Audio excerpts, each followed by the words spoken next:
Hey, what up? Mr. Thanksgiving has made it to Drink Champs. Yours truly, DJ Drama. Yeah, this Cassidy. Bars is back. I'm on the Drink Champs. What's up, motherfuckers? This your African king of comedy, Michael Blackson. I got on Drink Champ and I'm drunk. That nigga go kiss my ass. Motherfuckers. Drink Champs.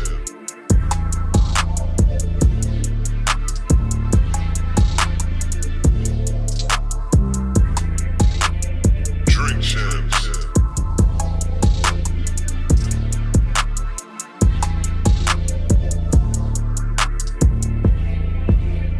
Drink Champs.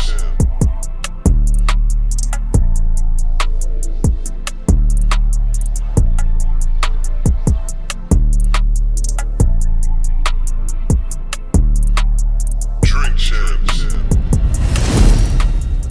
What it good be, homies? What it should be? This is your boy N.O.R.E. What's good, it's DJ EFN? And this is Drink Champs Yappy Hour. Make some noise! Now, me, you know, we're a fan of putting, you know, things together that make sense and don't make sense at the same time. Here. Yes. One brother we had is a legend. He's a DJ. He's broke mixtape grounds. He's the first raid ever. Feds came and got him. When I listened to 2 Chainz talk, I'll be fresh as hell when the Feds watching. I can always think about you, I don't know why. Went on to put on a guy who has a diamond ring in his head, his forehead. And he put on a whole bunch of other people. He's a legend, and he's in the middle of a controversy beef that we're gonna get to the bottom with the Drink Champs today. There's a couple of them we're gonna get to. In case you don't know, we're talking about DJ motherfucking Now the other one is a legendary rapper, signed to the homeboy Swiss Beats. Went through a lot of things, you know, still in the game, you know what I mean? A lot of things that's happened that hasn't been answered in his career as well. But he's also a legendary Philly, and he's a bar lord, lyricist of the lyricists.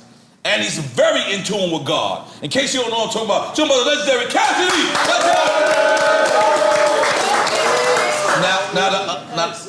Now the other one is a comedic genius. I actually thought that he was not from Africa, but when I Googled, he is from Africa. And then he moved. People started claiming him as Haitian earlier. I don't know why. That was Sonny. They claimed him as Haitian. They said he's a Haitian Negro. Yeah, no. I think it was Ross who claimed him Haitian. But I went and watched this man, and he's surviving through the pandemic, man. A lot of people are hurting, man. A lot of people, you know what I mean? They can't get to their people. They can't get to their fans. This man is a genius.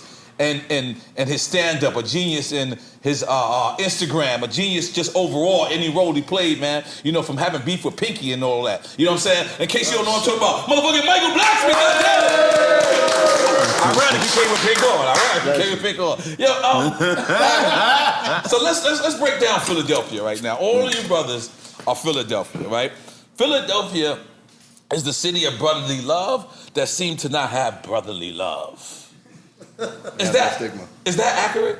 Yeah, it's been accurate ever since, you know, I was born and raised there. Like, I don't know if it's like the gift and the curse of us having the name the city of brotherly love, but you know, one thing about Philly is like we've always had so much talent, but you know, me moving out, I guess I was able to see. I think a lot of it is just the facts that there's not as many outlets as other places, you know what I'm saying? So, you know, there's been a thing through the years of people saying, like, you got to leave Philly to kind of get on, or, you know, this mentality of Philly having this, like, a crab in a barrel type of...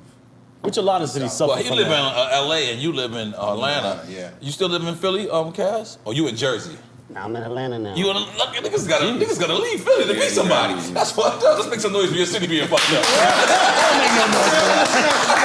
I'm playing around. I want to see who's going to clap.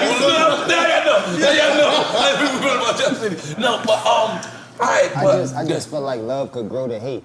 You know what I'm saying? When you grow up in the city from young, people know how you used to be. Right. They know how you was when you was fucked up. If you used to be a certain way, if you used to be dirty, or if a nigga beat you up before or something, they know about your history. So when they see you accomplish it and then you become successful, that love that they used to have for you could start off, they excited like, oh, my nigga doing something, but then they see you really winning, you running around the world, you getting money. Yeah, jealousy you of fucking growth. bitches, then they get mad because they don't got no plan.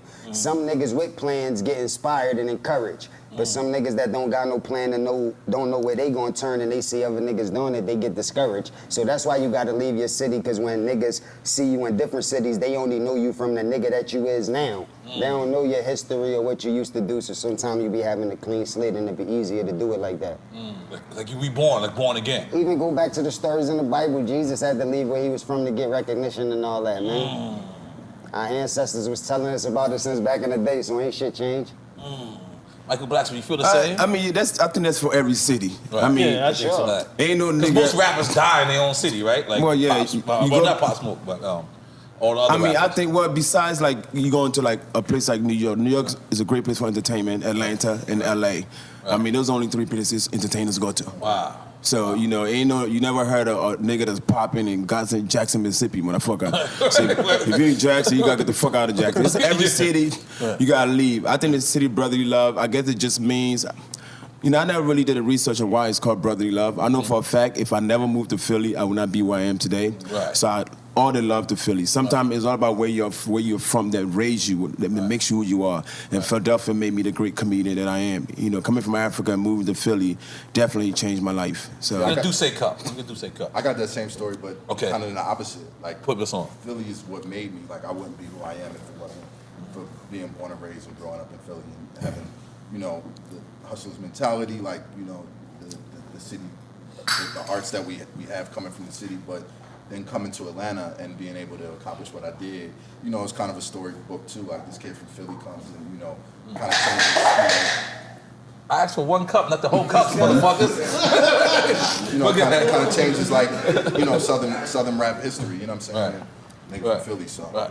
similar story, but just in a different way. So let's be clear, man. What's going on with you on Uzi Vert, man? Because it just feels like y'all not on the same level. You ain't got nothing to do with the 24 karat shit in his forehead. He's definitely on a whole nother level. It's on a whole nother level. I don't 24. know if there's a lot of niggas on Uzi level. When you saw the 24 karat diamond, you was like, how much of that did I make happen? Like, what did you say? What did you think?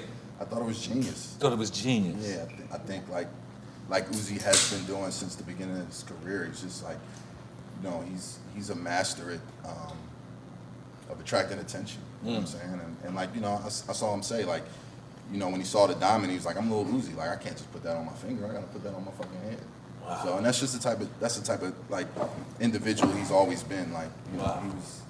he was a rock star from the beginning. So to see where he's at now, and to watch him put a diamond in his head, it's like, that's that little nigga right there. But maybe you ain't exactly understanding my question. The rumor is he got lit and he left. Is that? I mean, you gotta keep it real, drama. At some point, you gotta address this shit. You gotta stop being light skinned and I've been talking about it recently. Like, I mean, the thing with us is that, me and Cannon and Lake and, Generation Now, like, when a lot of it was going on, we kind of sat silent, and never really, like, was public. And, we didn't really want to get in anything like a public situation. And honestly, like, like, to this day, I still got love. He was pretty public about it. Remember the tweets? He was. I know what I'm talking about. Absolutely. Right? Cool. Like, he put the tweets out and everything. So, and he created a certain narrative. You know what I'm saying? And in a situation like that, when, Uzi is, one of the biggest artists in the world, like, it wasn't even a space or a place for us to feel like we had to defend ourselves. Like, we know where we come from. We know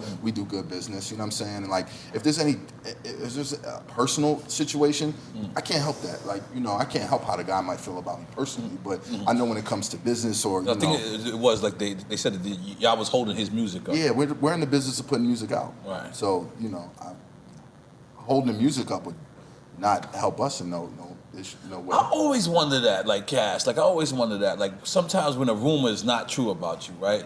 Why wouldn't you just address the rumor just immediately? But people train you not to, right? I ain't never had public. I mean, but I feel like discussing it then wouldn't have been in a space, because again, his success is our success. Right. We're still in business with Lil Uzi Vert. Right. So, you know what I'm saying? Talking Like, about come to Death Row Records? That's black on champagne right there, goddamn. Come on, get that. Come on, make some noise for Jay-Z and that deal that just happened, man. I'm so proud, man. I'm so proud that we could take our culture and the people outside our culture has to recognize and buy into our culture and be a part of our culture, because that saying is for real. If they can't beat us, they gotta join us. Goddamn it. So make some noise for that. But you still getting money with them. But Is this your first time an artist was you know, Disgruntled, you Yeah, know? disgruntled. Well, I mean, it's a different situation. It's always gonna happen. Because, yeah, I mean, I think that happens all the time. But, you know, Uzi was literally our first artist that was signed to our label. So, I mean, we came out of the gate, like, with a super win, like, you know, with success. So, you know, obviously, I would have wanted it to go a different way, you know what I mean? Like, with our quote-unquote first artist, per se, you know what I'm saying? And, you know, putting the label on his back and, you know, champion generation now. But it didn't go that way. But it's fine because, like, you know, the thing about it and the reason I can speak positively about it is because, you know, since that situation, you know, we've went on and created another superstar and, you know what I'm saying? Like, Who, Jack Harlow? Yeah, Jack Harlow, and, you know, put it in perspective, like, you know what I mean? Like, I've been here a long time. Like, this is what I do. I'm cut from the cloth, so, you know, we're gonna keep going. Make some noise for that. Cassidy, I'm gonna bring you up because you even went through a discrepancy with Swiss at one point. How did that start and how did y'all end that? Correct that. Me and Swiss never went through a discrepancy. That's a misunderstanding that the world got. Okay. I guess they think when people separate, you know what I'm saying, they had to go through some misunderstanding or some type of problem. Right. But me and Swiss, we never even argued before. We never had no misunderstanding. Wow. We never beefed with Swiss before. We never had no confrontations. Wow. You know what I'm saying? So That was definitely in the public's eye. we just parted ways as businessmen. I wanted to go in a different direction than he was going in. We didn't agree in the direction that we wanted to go in for my career. So we just decided to part ways and just go in different directions, but it's all love. It was never. I think that's called discrepancy though, but I'm gonna let you get away with it though. I'm gonna let you get away with it. Yeah, like differences, that's what a discrepancy is, like Getting differences. in the business, I learned how you gotta separate the two. When I first got in it, I was a young boy, I was 17, so I used to look at it the same. I looked at all of the rappers that I looked up to as street niggas. So when they were saying all of the shit that they were saying, I believed it. So when I got in the business and niggas was calling you they brother and saying they love you and fuck with you cause you in the limelight, I thought that shit was true. I really actually believed it. I looked at it like it was a street nigga telling me the same shit. Right. But I learned how the business go, and I learned it's a complete separation from the business and what niggas say to you, and sometimes niggas will say whatever they gotta say to you to continue to do good business. Right. So once I learned that, I learned I had to do what was best for me and my brand. And all of the time what's best for me and my brand don't coincide with what Swiss trying to do at the time. And that's the reason why we parted ways. And that ain't nothing. Now, Michael Blackson, one time, Yes, this my one nigga. time only, I thought you went too far. Okay. What did I do, my nigga? First of all, this show's called Drink Champ. You the only nigga Oh, drinking. yeah, I ain't gonna lie. I didn't know what you want. I follow you on Instagram. You a tequila nigga? You a Douce nigga or you a champagne Give me nigga? champagne, my Okay, nigga. get some champagne, goddamn. My bad. Okay, give me a cup, goddamn. Where's the cup at? Salim, baby. Let him pour. You want some champagne too? Take some champagne. All right, this is the one and only time I felt like you went too far. Did I fuck your ex-woman? What? No, it got nothing to do with me personally. Okay. I'm watching you on the Breakfast Club. Right. And this is when Kevin Hart, this is the first time I felt sorry for Kevin Hart, even though I know he's rich as shit, right? But this is the first time because, you know, as a married man, I know that there can be slip-ups or something like that. I haven't had one, but I know that it can be slip-ups. I know that none of us is perfect, right? I know that, come on, y'all niggas, I'm walking a very thin line. Listen, I know that none of us, put that back in here, gotta stay on ice. So I know that none of us is perfect. So I felt like comedians should have gave Kevin Hart the benefit of the doubt. Fuck that. Nobody gets a break, motherfucker. It's an equal opportunist, motherfucker. Right. No, man, I never made fun of Kev Right. cheating. I made Right. fun of Kev snitching on himself. Like, Okay. Kev, when it happened, nobody knew yet. Right. You know, he tried to tell us in advance. So I said, nigga, you're snitching yourself. Right. Don't So know. they had to put out the tape. Huh? It hasn't put out the tape. He admitted to it before it came out. I guess he knew the tape was coming out, so he tried to, tell us in advance. And it's just the way he did it was funny to me. Right. And nobody gets a break with me. Is there ever too soon of a joke? Like, I mean, if somebody dies, then yeah. Okay. But and besides that, man, I don't. so.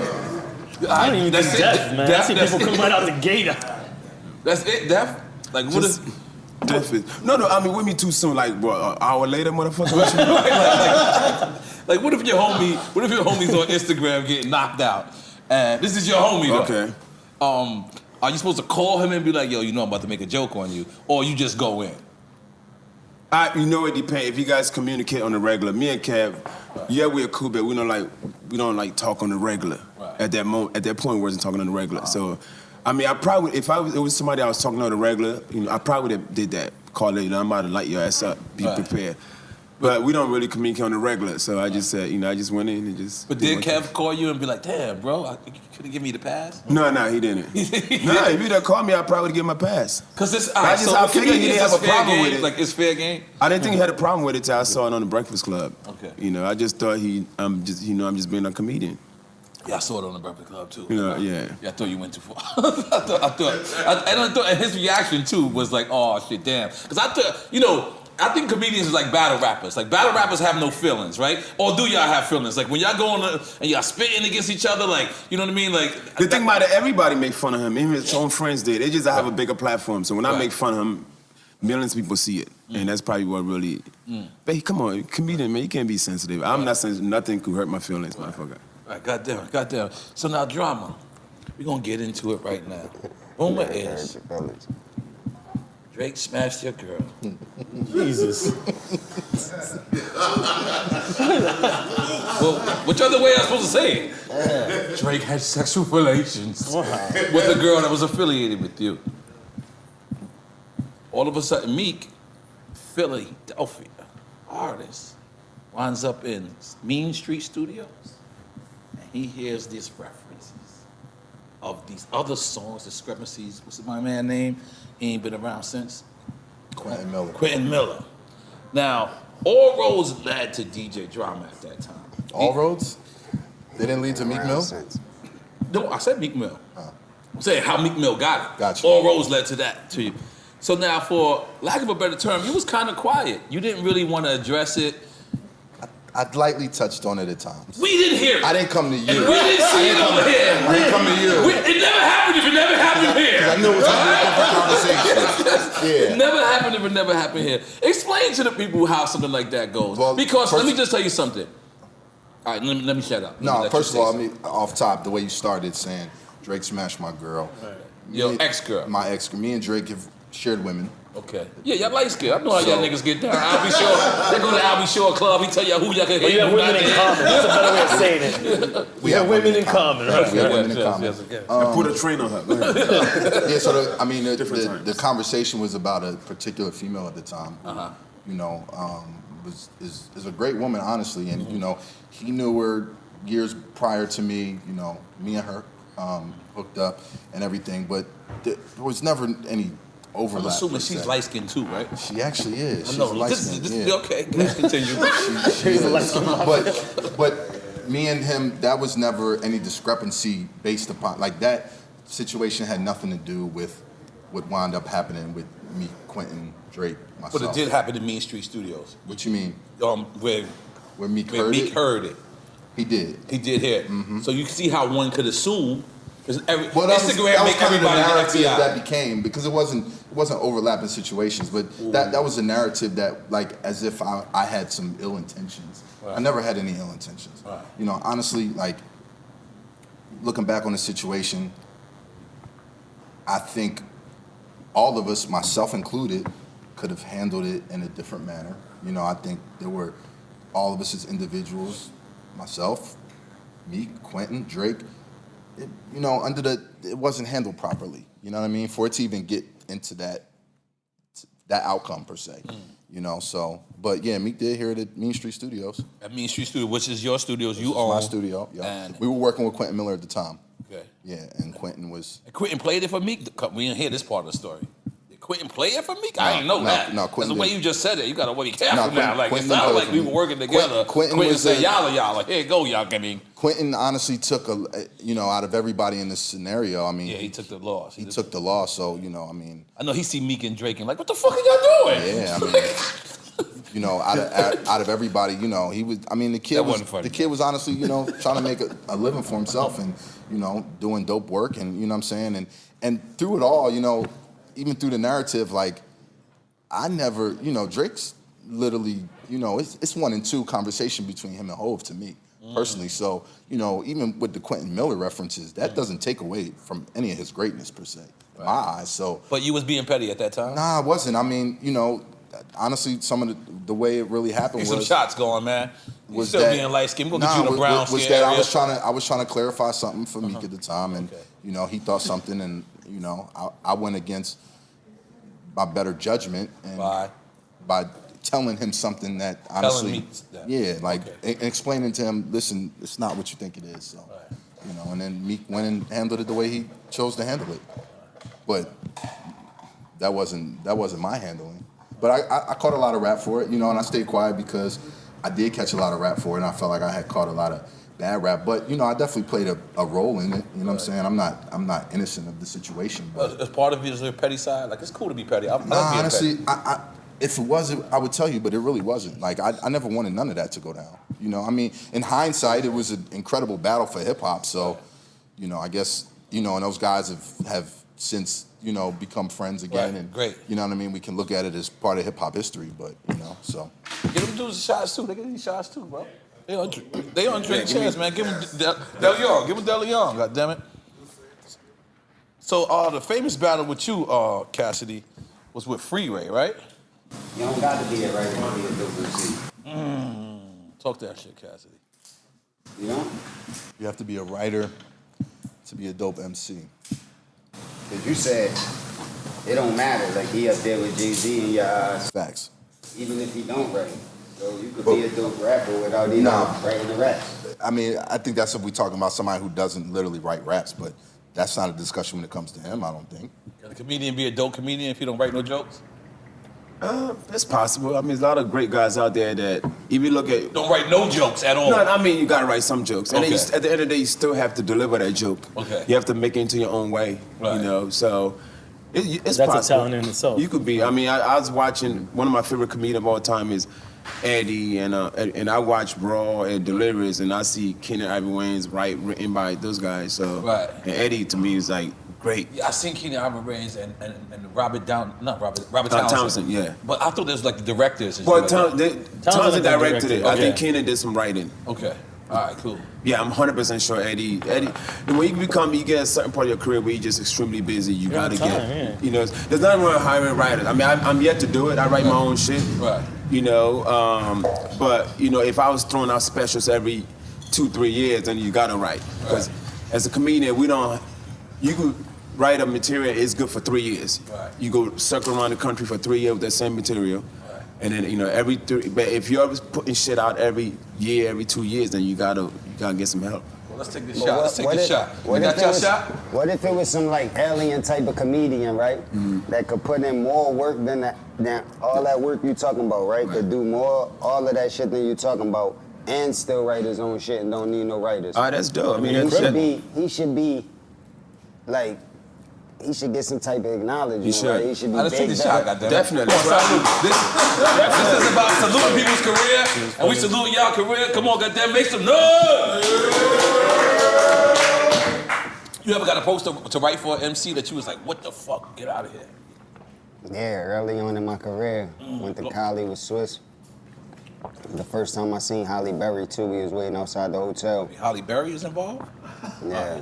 I've never had a Harley Berry story on Drink Champs, goddammit. Let's round it up for that. I need to hear a Holly Berry story, goddammit. Come on, let's do it. Did she have on cherries? I just feel like she just came out and cherries was in her hair. No? I can't remember, man. I was always a Halle Berry fan, and when I first seen her, Sorry, you gotta remember every moment when you've seen Holly Berry, my yeah, brother. she was like, This is not Keisha from Warbounds. This is Nah. Holly Berry. Supposed to remember. Come on. nah, I don't remember exactly what she was Oh! This is blasphemy. Okay, but remember what you remember. Tell us what happened when you see Holly Berry. Yeah. Right. How I'll never how be does able to this see tie Holly into Berry. writing for somebody? I'm a nigga. The first thing I got, people say, stay, keep him away. You don't let me go in. That's how I go. Like, we in the truck, right? It's the driver, nigga, Swiss homie. Swiss like in the passenger side. I'm in the back of the truck behind the driver. And Mashonda like in the other side, like behind Swiss, I think. And I just remember Halle Berry walking past and it just caught everybody off guard. So when Swiss looked over and see her, he like, what the fuck? Right. I think he said something like, what the fuck? Or who is that? Or something crazy like that he said in front of Mashonda. And then Once he said that, the driver seen it and he just jumped out the car. He just ran upstairs to his room to get his camera. I don't know where he went. It was like a crazy situation, and I'm just like fucked up. But I was a young boy. I wasn't even established yet. I wasn't even dressed yet. I wasn't even iced down. I wasn't even, and I was a young boy. I ain't wanted to meet me. I'm like, first impression is everything. So I was looking at her, but I ain't want to meet her. Was it Halle Berry in Monster Ball or was it Halle Berry in Babs? Nigga, what time? When does this happen? That's a very good question. Yeah, Monster Ball. Monster Ball. That's when she won the glow. Damn.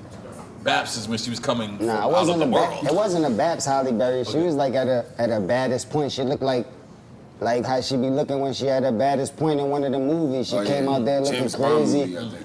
And she was walking. I remember she had on some pants and she was by herself too. And she like walked to the edge of the hotel and the car pulled down and then she ran into the car and jumped in and hauled off. Let's make some noise for Halle Berry's story. Now, one of the legendary battles, I said it earlier, I think you cut yourself off, was you and Freeway. Yeah. Like, what was that? What was that? Rockefeller versus Rough Riders? It was always that type of energy between them. So one day I was in the studio with Swiss. It was a Mary J. Blige song. And Like how you name drop it. Swiss was rapping. Swiss did the beat and Jay-Z was rapping on it, but they did it like a minute ago, so she wanted them to update the song. Swiss to update the beat, Jay-Z to change the verse around a little bit. So she set up a session for them to come through and do that. Me and Swiss get there first. And while we in there, he fucking with the beat, I get hungry. So I tell Swiss driver to take me to McDonald's and shit. And while I'm going to McDonald's, the whole Rockefeller on Hot 97, this that legendary freestyle they had when they was going crazy on the radio. They talking about they want to battle niggas and all that. And I felt like they was talking about me because I was active at that time. Even though they wasn't, I just felt like they was. And Jay-Z like, yo, niggas said they want to call up and battle. Guess how much they said they wanted to bet? $1,000. Holla. He talking crazy to niggas that want to bet small money and all that. So I just feel personal about it. So when I get back from the McDonald's, I tell Swiss about it. And he like, oh, that's cool. Jay-Z coming to the studio tonight anyway to redo this verse. So I started just sitting on the couch thinking I'm about to meet Jay-Z for the first time. I've been was a fan. So I'm just happy he coming through. But also I'm thinking about these young boys he got. And when he come through the studio, he come by himself with no state property. You know what I'm saying? And y'all don't know each other's state I saw property? about that. Y'all wasn't Because I just feel like everybody from Philly know each other. Like, I go to a beer conversation at some point. Like, you know what I'm saying? No? That's not the way this happens? conversation. Like, everybody got a beer from Philly at some point. Even me, I was fucked up. I thought all state property was like a team. I heard- thought they I was just squad. found I thought that they out was all like a team, but you know, they put them niggas together so they barely knew each other. Right. So I ran into a few niggas in state property. You know what I'm saying? Before that, actually, I ran into Beans one time. He was gonna put me on the record. He was a fan because I was like running this radio show in my city, and he was a fan. So when he met me, he wanted to put me on the record. That I piss on your grave, I shit on your tomb, consider your doom. But that's how I knew Beans. So I met him before that time. But Jay-Z didn't tell him it was me. He didn't say I got the boy B from Philly, the boy Cassidy. He just said, I got this nigga in the studio talking crazy. I need y'all to come through the studio and do this nigga dirty like that. He didn't explain to him who it was. So they didn't know it was Philly on Philly crime. Nah. Okay. So, you know, Swiss pick up the phone, he start calling niggas Rough Riders right down the street at the other studio, so they start showing up. That's how niggas come with the cameras and all that. And then a little bit after that, the door get kicked open. Boom, and I hear, it's Mac, bitch. And Mac come in the room. And niggas is behind them. Oskino, Chris, Freeway, they all with him. And that nigga start coming in the room and he looking around like this and Beans. Freeway? No, Beans. Beans. Beans looking around at niggas. And then he see me on the couch and he like, oh shit, B from Philly. Cause he know how I give it up. He like, oh shit, B from Philly. And he shake my hand. And you know what I'm saying? That's how that shit went. And then Jay-Z like, now who you say you wanted to battle? I'm like, man, I ain't say I wanted to battle none of these niggas. I kill any of these niggas. I don't give a fuck who you pick. Like, then niggas start saying, free, go ahead, free, go ahead, free. That's all I remember, niggas saying free. And I think Free was like, put on the beat. And that was the afterwards. That was the But I'm afterwards? like, why they pick Free? I thought they was gonna pick a different nigga, cause I And ain't. you knew Free? You knew him? Nah, but I heard him, like from the city, like State Property, they was already like down with Jay-Z and already putting out shit. So I heard his music and I heard that he had that like ride the beat type of flow and the in and out rhyme pattern. And the shit sound dope on beat, but in battle rap, I know it wasn't gonna register right, so I don't think they should have picked him, but they did, and that's how that shit went down.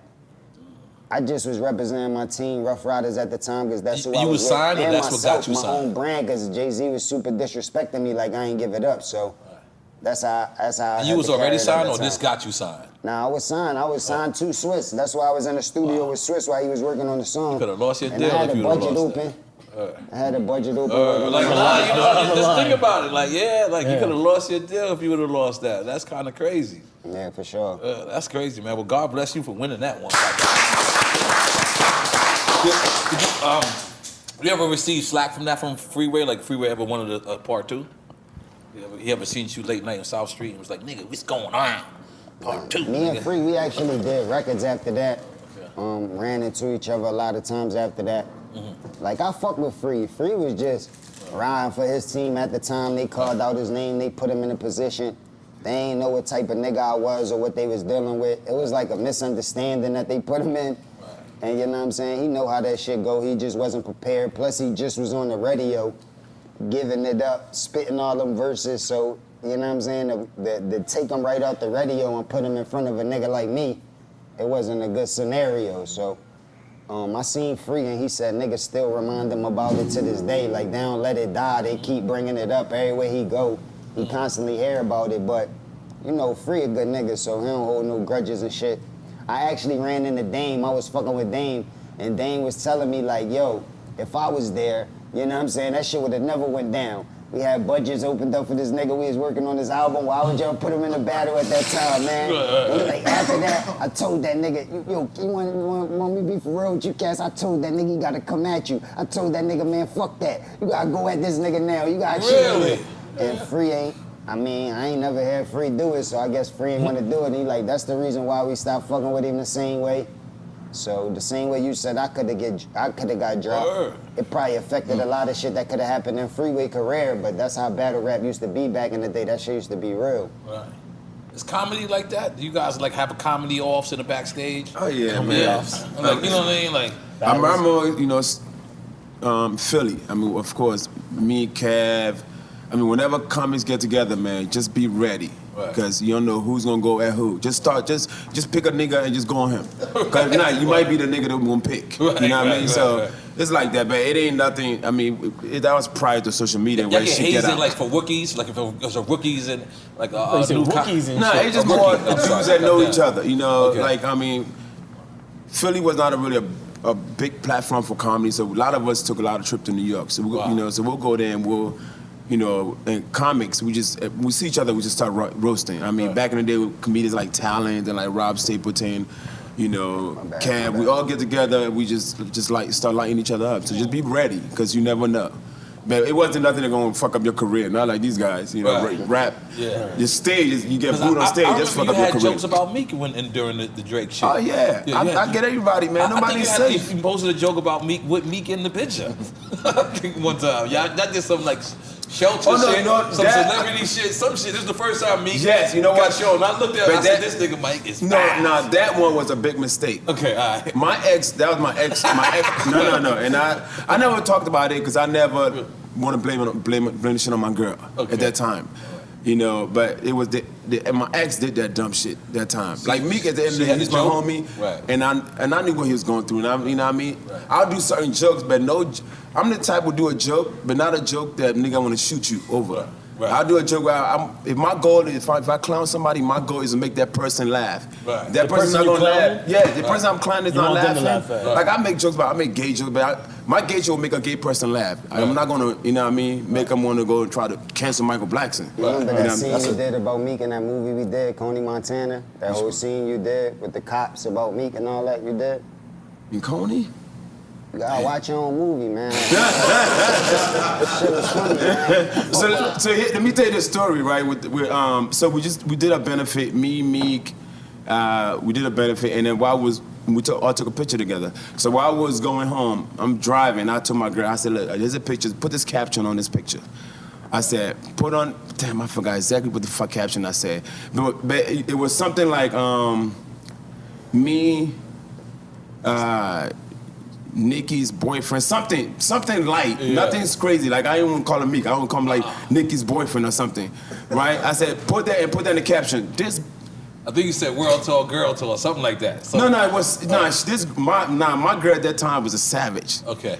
You know what I mean? She a writer, she was singer, songwriter. This chick was a real savage, and for some reason she never liked Meek. Okay. I don't know why, but she wrote the most savage thing on there, and I had no clue. I'm driving, right? Next thing you know, I'm getting texts from like Meek's goons, like, yo, what the fuck is that about? I'm like, what you talking about? I looked, I'm like, bitch, what you post?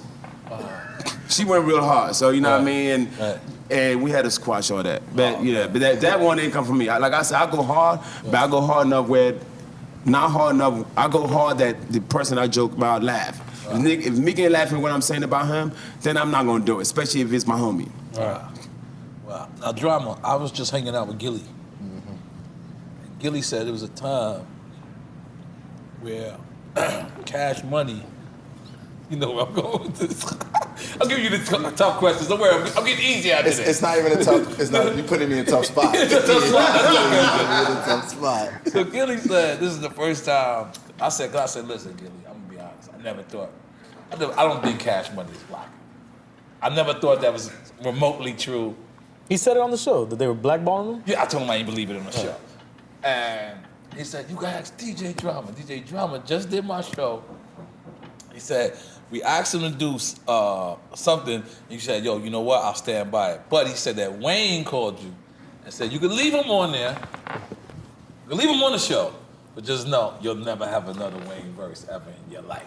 You know I love you, N.O.R.E, but out of respect, I just had this convo with Gilly. Yes. We got it on and you film. know it's like it's like a mixtape, so it's exclusive. You can't give you exclusives to Twice? Yeah, because I already got it, man. I already got it. And I know when Gilly's is dropping, don't worry. You gotta ask Gilly. No, I did. I got it. I'm asking you to co-sign. That is crazy, though. So, I actually existed. But I can't call that blackball. Yeah, that's a form of blackball. No. If I call with the label, if I call with the management, if I call with the higher ups, that could just be an artist being sensitive. We're sensitive mother flippers. Facts.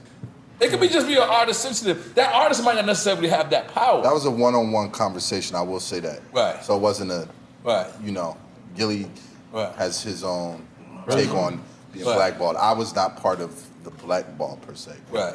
Yeah, me and Wayne talked. Right. Let's make some noise with drama avoiding that shit. He avoided that one good. You ever been blackballed, That Cass? blackballing shit is real. It's just all It about is the real? power you got. Everybody blackball niggas that they don't like. It's just all about the power you It's got, the leveraging leverage power. you got. Right, and what do you think and what blackballing extent is? you willing to use it on, like how much you don't fuck with that nigga, how much you getting on your nerves, and how much you willing to move forward with it and deal with it. But everybody blackball niggas Facts. to a I call certain that extent that flash. they All don't right, fuck with. drama. Fucking with this artist. I don't fuck with this artist. I tell Drama I don't want to be on that side of the tape. I don't look at that as blackball. Yeah, I don't necessarily look at that as blackballing per se either. But now if I say, I'm never giving you nothing ever again, Yeah. I can say skip that tape and catch me on the next tape. No, it's simple as this, man. Okay. If you more powerful than whoever you said you ain't doing that tape with, if you put this nigga on there and you got more leverage, more fan base, and more control over what's going on, and you say that, then you blackballing that nigga. Now, if he just as powerful or more powerful than you and you say that, then you can't do it. A nigga gonna be like, he probably gonna side with that nigga more than you. You gonna have to fight and yell and scream, and it still might not get done if the nigga more powerful than you. So you can't blackball a nigga that got just as much leverage or more powerful than you. I but agree. a little nigga, and you got all this leverage, and niggas, they But might what not if the even little be nigga doing, violate? they might What not if the even little be nigga doing violate? business with you. They might Okay, just okay. think in the future I Okay, want to what go if- on a drink champs. All right, so I what ain't if the fucking with little this nigga violated? What if the little nigga actually did do something? Now, if the dude ain't do something and I say, I ain't fucking with that tape if he's on there, then I'm wrong, actually. That is called violating, that is called hating. But what if the dude actually did something and then Drama calls me and says, yo, N.O.R.E, I know you and Orange Light is going through it. You know what I'm saying? I say, well, Drama, you know, that's between me and him. You know what I'm saying? I ain't gonna fuck with that. Now, if Drama says, now that's on Drama to say, you know what? This might affect me and N.O.R.E's relationship moving forward. N.O.R.E's not hating. But I tell you like this. Like I said, one time I had somebody, Foxy Brown had dissed Puff on my record. So I went to see Puff because I wanted to keep my relationship. Yeah. And Puff screamed on me like, "What the fuck is wrong with you, nigga?" I'm like, total opposite of what I thought. So I said, all right, cool, so I'm not supposed to put out the record? He said, nah, get money, nigga. And I said, oh, shit. He expressed his opinion, but he didn't let it get in the way of business. Holy moly, guacamole. It's a businessman. That wasn't a hater. Yeah. That wasn't he expressed to me, I didn't like that, I didn't appreciate you let somebody dissing me on your record. But at the same token, this shit is a great record, man. Throw it out. But you also knew what that was about because Throw it out. The man told me that to my face. You also said yourself you had to talk to Foxy about going back in and like doing. No, she did that on her own. She actually dumbed down her verse on her own. You was there, right, EFN? I believe her first couple of verses was even worse. So I appreciated. Did he do that with everybody concerning Foxy? Every situation that Foxy was in, and Puffy said get money to everybody, or did he just do that only to you? No, I stepped to him. I didn't wait for him to step to me. But now everybody has the luxury to have those relationships. I'm just saying, he might have told you to get money, but it might have been 10, 20 other motherfuckers that he It said. could have affected my relationship with him. He that. might have said, get money, but that might have been a trap for me to be like, yo, I ain't never gonna fuck with him again, because I know he'll, you know what I'm saying? So, but I felt like a man about it. Like, I felt like a man when I stepped to him. I was just like, yo, bro, you know what I'm saying? Like, Mobb Deep, because really it's Mobb Deep and CNN. And we just putting the girls beefing. That ain't got nothing to do with us. So let Kim and Foxy beef, and that shit ain't got nothing to do with us, but it threw in the dude, but I didn't, okay, I feel like you. No, I feel like people in the rap, like, niggas always feel a type of way if they have a certain relationship and then you allow somebody to diss somebody on your record, like, you know, so. Now I understand that. Yeah. Now I understand. Is that like that in comedy? If you bring somebody in your comedy show and they diss somebody, you got beef with them now? You cannot give nobody the power to end your career, man. In comedy or anywhere. In anything, period. You know, That's real. I mean, comedy is to be a successful comedian. You have to be likable. Right. Once you become likable, man, it's so hard for one person to have the whole world shut you down. Especially in the era we're in, where we control our own. I have 5 million followers. Honestly, I don't need no fucking body. Right. You know what I mean? Everywhere I go to tell jokes, I sell out. If I want to shoot a movie, I got 5 million people to buy it. Right. You know, so we're in a whole different era right now. I mean, look at Cat Williams. Right. Cat fought a 10-year-old kid, smoked crack, did everything. And if anybody gonna be black boy, it's Cat. But Cat is so likable and so lovable. Cat could go out and do a movie, do whatever he wants. Right. You can't, you know, I think with comedy it's a little different. And I can understand with music, because you guys, you know, I don't know how much you need each other to put you on or whatever that whole thing works. And during the pandemic, you and your girl been having the most fun. I ain't gonna front. Your apartment looks like it's lit. Don't downgrade my fucking crib. It's called Penthouse, It's motherfucker. I'm so sorry. I follow you on Instagram. I be like, this nigga has some fun, baby. Guys do, man. And your girl is with it. It's like, Yeah. You know what? Prior to us getting together, you know, when I broke up my ex, the crazy bitch almost got me people to blow my fucking head off. Right. When I broke up with her, I said to myself, you know, I'm done. No more relationship. I want to be free, do what the fuck I want. And when I met her, you know, my new girl, she was definitely down with what I was doing. She's here to support me and like, hey, Mike, I know what you're about. You know, I'll compromise with you. And we like the best friends right now, you know. So, and check us out. I have a show on VH1 coming out called Couples Retreat. Oh yeah, So, with the VH1 niggas, with the Love of Hip Hop. Love Hip, yeah. So You they snuck that brought me check in. in. Well, they brought me in there for some comic relief. You know what I Okay. mean? So the show's coming out You March was the only 29th. nigga not on Love and Hip Hop that is in there. You got a good check. You know how to negotiate a check, goddammit. I see that. All right, which one we popping, y'all? We going to gold or we gonna go to Big Boy? Which one we popping? 'Cause I ain't gonna. We go to Big Boy. I don't know, but which one? Rose or do you want to go gold? Let's keep. Let's We get it. already Rose. Let's do that. Same Keep color. it Rose. I'm gonna let you pop this one. Oh shit. Cause you know why, drama? Talk to me. I'm coming back to you, man. I'm coming back to you. Nigga love drama, boy. Nah, that's my man. Huh? You ain't wait so long. You ain't wait so long, man. It's been building up. It's been building up. Now, I'm gonna need some help. okay, I got you. No, I'll do it for you, brother. No, you know, this is for real champagne paparazzi. Yeah. Okay, there was a time, you know, I thought DJ Clue was getting Need it, some help. and then K Slay and Envy, but they never quite had what you had. Like, I didn't realize how much a Gangsta Grill meant. Let me take it from there. Okay, you take it from there? Okay. I didn't know how much a Gangsta Grill meant because I never had one. Slight shot. Me either. It's not too late. I'm happy you said that. too My late. mic is hung up. I've been wanting to say it. My mic is next to a jersey Gangsta Grillz, somewhere. I've been wanting to say it, but I didn't want to say it. You didn't want to say, I'm So petty when you like said that. it, I'm like, good. So, 'Cause I ain't Rob, had at one point, it was like, woo, that's okay. That's black excellence, baby. That's black excellence. So, Rob, how did it feel? Because I'm gonna keep it a one-part question. How did it feel to just control the game, and not only control the game, but there's people from New York yeah. There's people in New York. They first time hearing Jeezy, it's through you. Right. Their first time hearing T.I., it's through you. Their first time getting acquainted with Jeezy, man, it's through you and your work. How crazy was the Gangsta Grillz? I mean, just to put it in perspective, And like, how did you come up with it originally, like that concept? Little John just screaming to your mic and he was like, let's go! simply, I mean, even before that, like, you know, again, like, I think to put it in perspective, like, I'm a nigga from Philly who came up on SNS and Ron G and Doo-Wop, Woo! Clue. Woo, you talking DJ shit You know what now. I'm saying? Like, Get so EFN's back of his hairs jumping those were up. my early influences. So when I got to Atlanta, not when I got to Atlanta, but after I was in Atlanta for some years, and I was you know, I used to Who were the Atlanta guys doing the mixtapes out there? it was Jelly, it was DJ Jelly, it was Monte. Was Mars doing? Yeah, Mars was doing tapes. Edward J. He was the, you know, he's like the OG, the legend in Atlanta per se. So when I got there, like Big Oomp, Jelly and Monte was killing shit. Right. And the style that I was really using to make Gangsta Grillz, because basically, I mean, I used to sell CDs myself.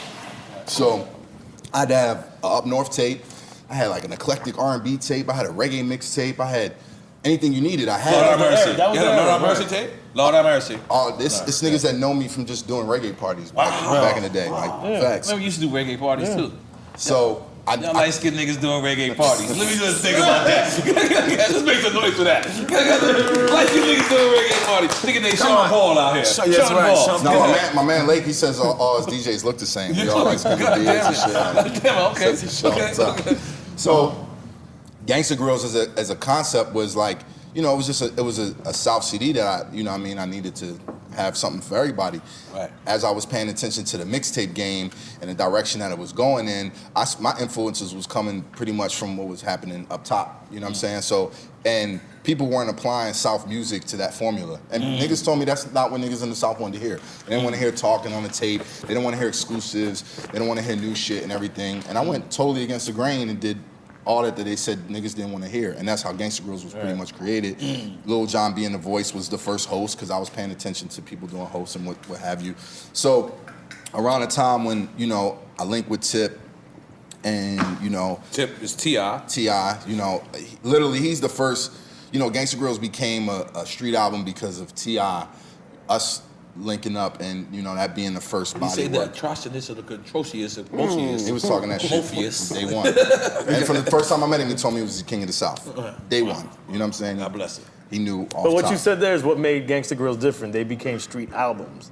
That changed mixtape game right there. I think it did that, and you know, I'm from the Gangsta Grillz is the post 50 and Dipset era per se. You know what I'm saying? So I was following that formula in a sense. You know what I mean? And you know, like with all due respect to all the legends that you name, I think when it's all said and done, there can be conversations about who the best mixtape DJ of all time is. I'm still probably that guy. Talk that talk! But that can be argued. People, you know, I know New York City, like y'all niggas gonna argue that to the death, and I get that. I You know know, my fans gonna argue it. and that's fine. I'm open to the conversation. And you said best DJ or best mixtape? Best mixtape Mixtape DJ. DJ. Best Okay. mixtape DJ of all time. I ain't gonna lie, according to the feds, you are.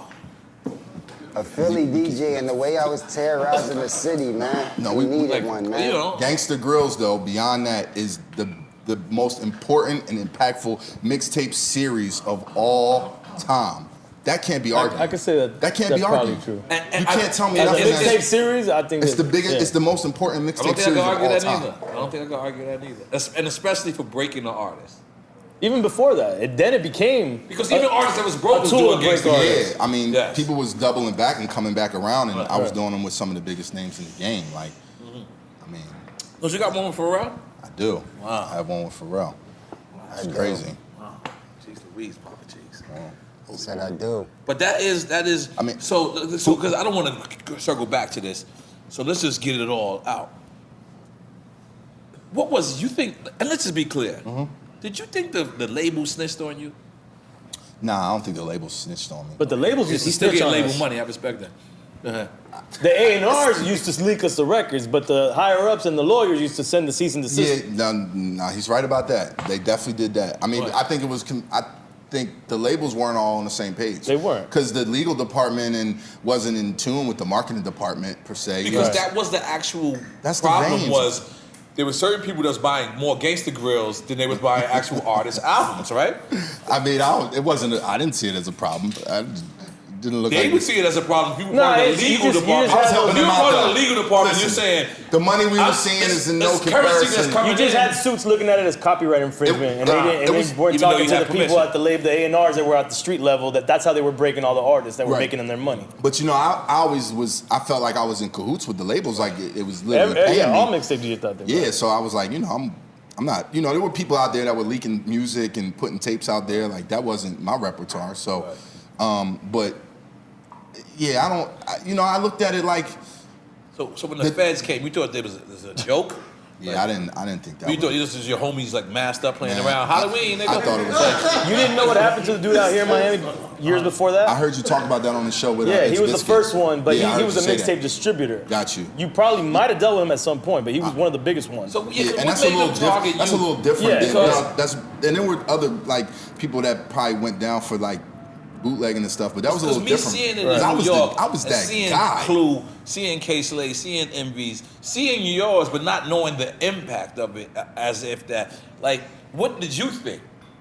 When what was it? They don't, because the feds don't give you a warning, right? They don't send you a text Nah, they message. raiding your ass. They just come in. What Yeah, happened? they came, you know, with the fucking M16s. They treated them like drawn. Al-Qaeda. Yeah, they Really? came like we had some shit. They wasn't looking for mixtapes. Wow. First thing they said when they went in that studio, With the cocaine. where is it at? Tell us where it's at. It's gonna be easier on all y'all. Oh, 'cause they thought you was slinging cocaine. This was your front. Man, they thought I had it all. Where are the guns and the drugs at? Wow. Let us know. Wow. They didn't find nothing, bro. Wow. Not a joint, not a 9mm. And are you saying I'm a mixtape DJ? And they're like, you know, nigga, you illegal. Or did they say shit like that? Well, when they first looking back on it, I'm shocked at how calm I was because Right. nigga, they had M16s pointed at me. I walked Wow. outside to move my car, and I remember because you know somebody called me and was like, "Yo, just let you know they coming over." Yeah, I'm about there." to say, you didn't have an idea that I had this a might happen? no, but I had a warning like maybe 30 minutes. Oh, This is a law enforcement guy? Somebody had a relative in law enforcement. And they said, "Yo, we just got word because that was T.I.'s old studio." Right. So you know what Caught I'm the saying? guns yet or no? Or you set them up for the guns, not just playing. Come on, man. Just playing. That was later that year. That hadn't happened yet. Y'all niggas in Atlanta is hot. Look, this shit is hot out there, guys. They came. I remember just getting on the ground thinking, okay, once we figure this out, everything will be they're good. gonna realize you DJ Drama, they're gonna let you go. Yeah, they asked for my ID, and then I hear them go over the thing. We got one of the perps, and I'm like, what? Like, they tell me my name, stand me up, they say, Tyree Simmons, you're under arrest for bootlegging and racketeering under the RICO law. Yeah. RICO. The fuck? Yeah. And the feds don't I come thought- out. When the I feds thought come I out, Googled that wrong. Bro, they but hit I- No, they said Rico. did they freeze your assets? Because that's what they did to the dude out here. What? I would check my bank, and I didn't know about the RICO at the time. Yeah. I didn't know that. You know Wait what I'm a saying? minute. Nah, I thought it was a typo when I No, read they that. hit Go me ahead. with the RICO. Yeah, man. The next day when I went to, I got out the next day. Drug dealer charges. My nigga, I went to my bank account. That shit said 0.00. wow. Yeah. Oh, but they let you out the next day. Let me out the next day. Yeah, let Right. me out the next day. Jesus. I mean, but in hindsight, like, the game was changing. I think looking back on it, like the music industry was taking a hit. You know what I'm saying? And you in made ways. labels now charge for a mixtape. Yeah, I was charging labels. No, I mean like official now. What now, you mean? Now labels is actually. Oh yeah, I mean, look where it's at now. I mean, it's bigger. It became bigger business than ever, even after that. Right. And speaking on that too, like one of the things for me, like, was that you know, I felt a little guilty after that. You know, just in the sense of like, you know, not even in the like there were conversations about how much money I was getting or if I was doing it right or wrong or, you know, those beyond that, like this is a culture that I grew up loving and like, you know, like had a passion to listen to Clue, like play everywhere in the streets of Philly and what have you. So for me to become the top of the food chain and for this to happen, and you know, at the time, you know, if I'm tell you, like people, the mixtape game was like, oh shit, we gotta chill out. They came for drum, like nobody's safe. You know what I'm saying? And I was like, damn, I can't let this culture. It made me realize how big to the top you was, how much of a shark or a whale you were. But and in hindsight, I mean, it made me even bigger. But you felt you were like a scapegoat? I felt that's like, what you were like saying right now. I felt like I didn't want to see a culture die on my shoulders and I'd be to blame for it. Like there was one embarrassed to say it? Not embarrassed, but just a guilt. Like there was once a mixtape. Suffering, you said, and the the streaming shit like Napster and all that shit's happening at the same time. Yeah. So they using ringtones. Mixtape DJs now. Oh, this is a scapegoat. This is why we losing money. When it's not the case, we're helping. At least within the world of hip hop, we're helping. And then you know it's the IRAA. Like these are the same niggas that send me plaques. Like what? Y'all in cahoots with them to lock me up? Like saying I'm doing something wrong. I'm helping you make millions and billions. Wow. She's the weak spot. Now, Cassidy, you had a controversial thing. You had a couple controversial things, but one of the things is, in the middle of your, highlight of your career, this murder case happens. What was that about? And you talk about the parts that you can talk about. You know what I mean? You don't have to talk about anything that you can't talk about. What was your mind like at that? You got a record deal. You know what I mean? Unless this happens. Yeah, it came right before my second album dropped. I'm a hustler. The single was out, the video was out, but the album ain't dropped yet. That's when I realized I had a warrant. I had to turn myself in, get with my lawyers, turn myself in and shit. But I'm thinking I'm gonna be able to bail out. Like I had a lot of support at that time, had the machine behind me. They was ready to push me, so I'm thinking I'm gonna bail out. But I actually went to my first court date. I ain't have a preliminary yet. They pushed the preliminary back. But the judge gave me a bail for $500,000, and I thought I was gonna bail out that time. But the DA, like, they went and appealed the shit and said, yo, you can't do that. It's illegal to do that. He ain't even have a preliminary hearing yet to determine what he charging him with, so how can you give him bail? So they had to appeal that bail, and I had to wait till I had my preliminary hearing. Once I had my preliminary hearing, they gave me a bail. They gave me a $2 million bail for the murder and $200,000 for each attempt. So it came to like 2.5 million for the murder and 200,000 a piece for the attempts. So I think it came to 2.9 or something like that. But they said they got 30 days. I got 30 days to wait. I gotta wait. The DA got 30 days to appeal it before I could pay it and get out. So my label and the people behind me was ready to pay it. You know what I'm saying? But on the 30th day, that's when the DA appealed it. Then we went back to court, and they said they was charging me with a general murder, and in Philly, you can't bail out for that. So I had to sit in court until trial. And that's the reason why I was locked up. I couldn't promote the I'm a Hustler album. It was the first platinum ringtone. The shit was going crazy, and they had like a nice, crazy promo run for me to make it even more of a movie. But I wasn't really there to execute. And this was before like the social media days. Like nowadays, if that would have happened, it probably would have been more beneficial for the song. People would have understood what was going on. It was full surface, right? Yeah, but back then, no social media. It was hard for people to understand what was going on. They ain't fully understand the story, and that kind of affected how big that project would have been. Wow. Damn, that's crazy, man. Make some noise for that, though, man. Come on, man. For you being that. Because most rappers that get murdered, it's over. You know what I'm saying? These people try to invade your crib, like Pop Smoke. This is something like that.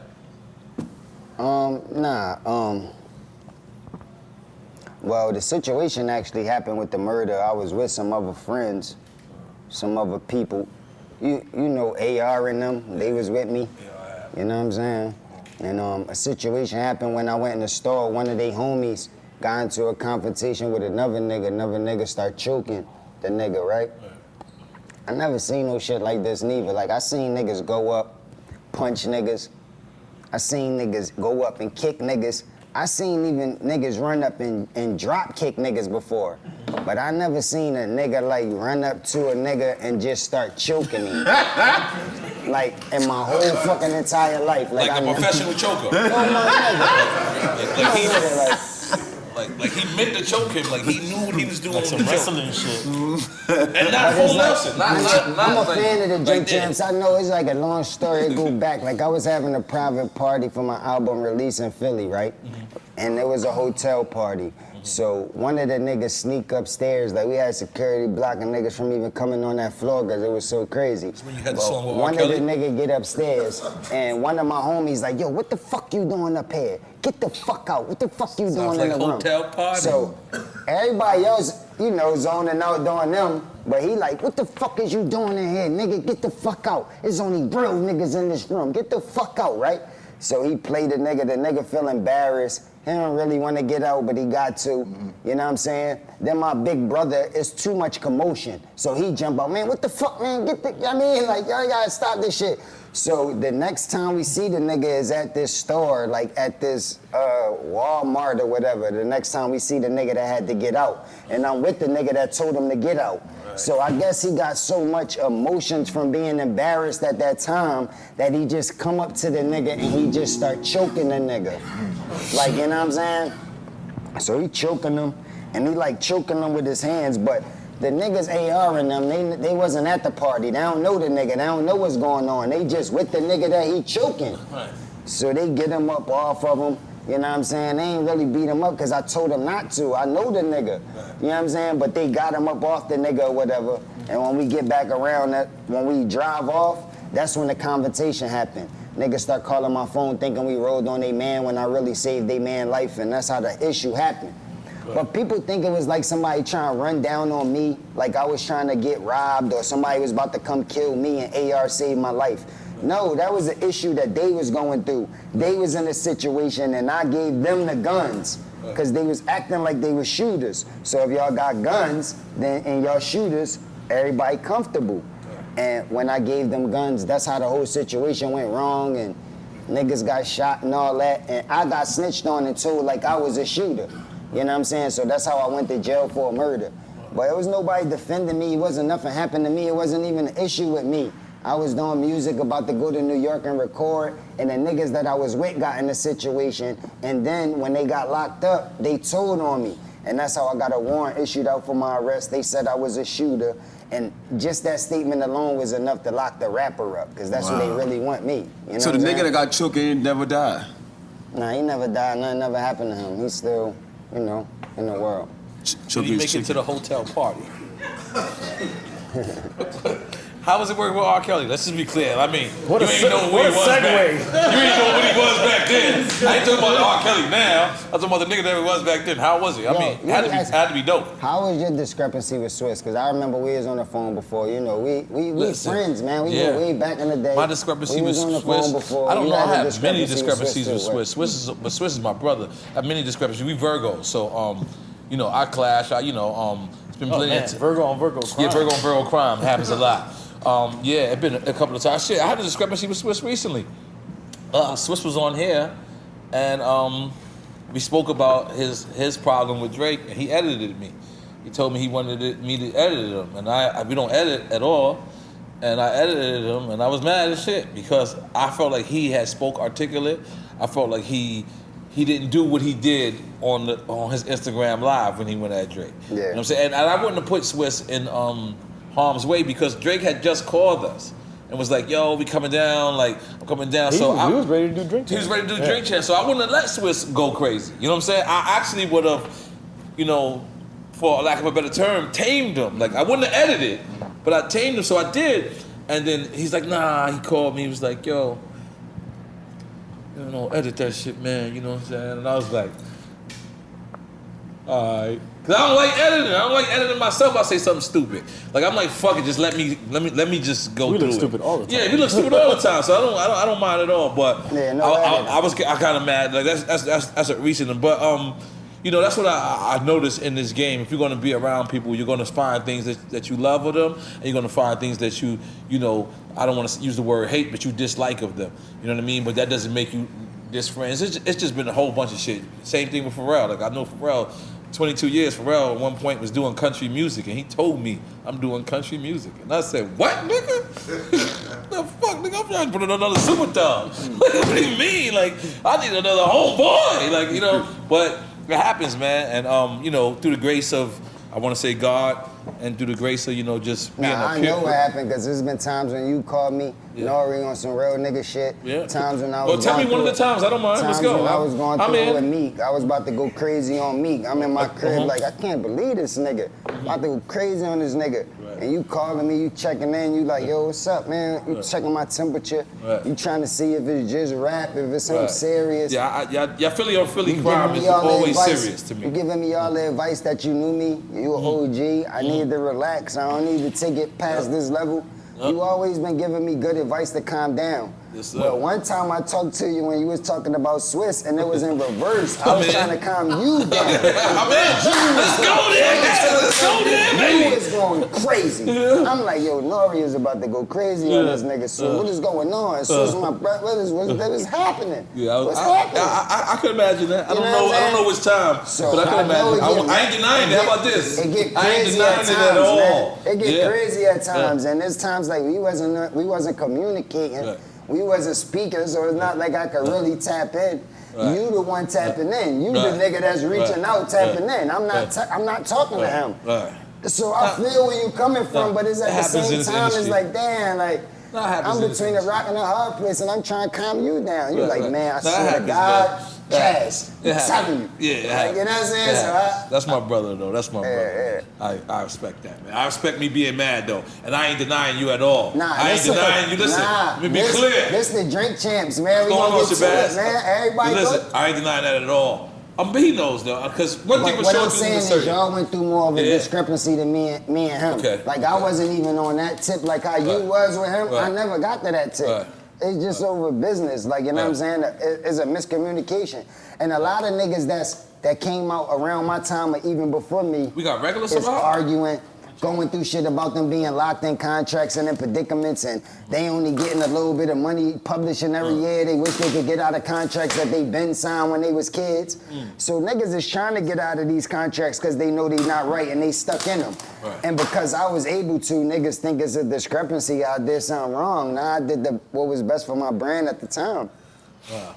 That's what's up. And that's why I've been moving independent like this for the last 15 years. Niggas can't really control me, or silence me. I don't really get caught up in the loop. I don't really gotta please nobody. I don't gotta laugh and smile. Right. I don't gotta do nothing. If Michael Blackson called me for a movie, I could do it. Like, you know what I'm saying? I could call you, be like, yo, I wanna put together a drink champs to get it popping. Right. It might not be in his best interest because I don't got the machine behind me, but I could do whatever I wanna do at any given time. Right. And that's why I appreciate coming on this platform because it's all for me and my brand, not for nobody else and nothing else niggas got going on. It's all for what me and my team got going on. And that's why I appreciate this situation more than ever. It might take a longer. I know you love the machines. It's easier money. It's easy. It's easier route. I love it's easier. Fuck the machine, man. Fuck being independent. Fuck being independent. I want that check. It's a harder fight like this.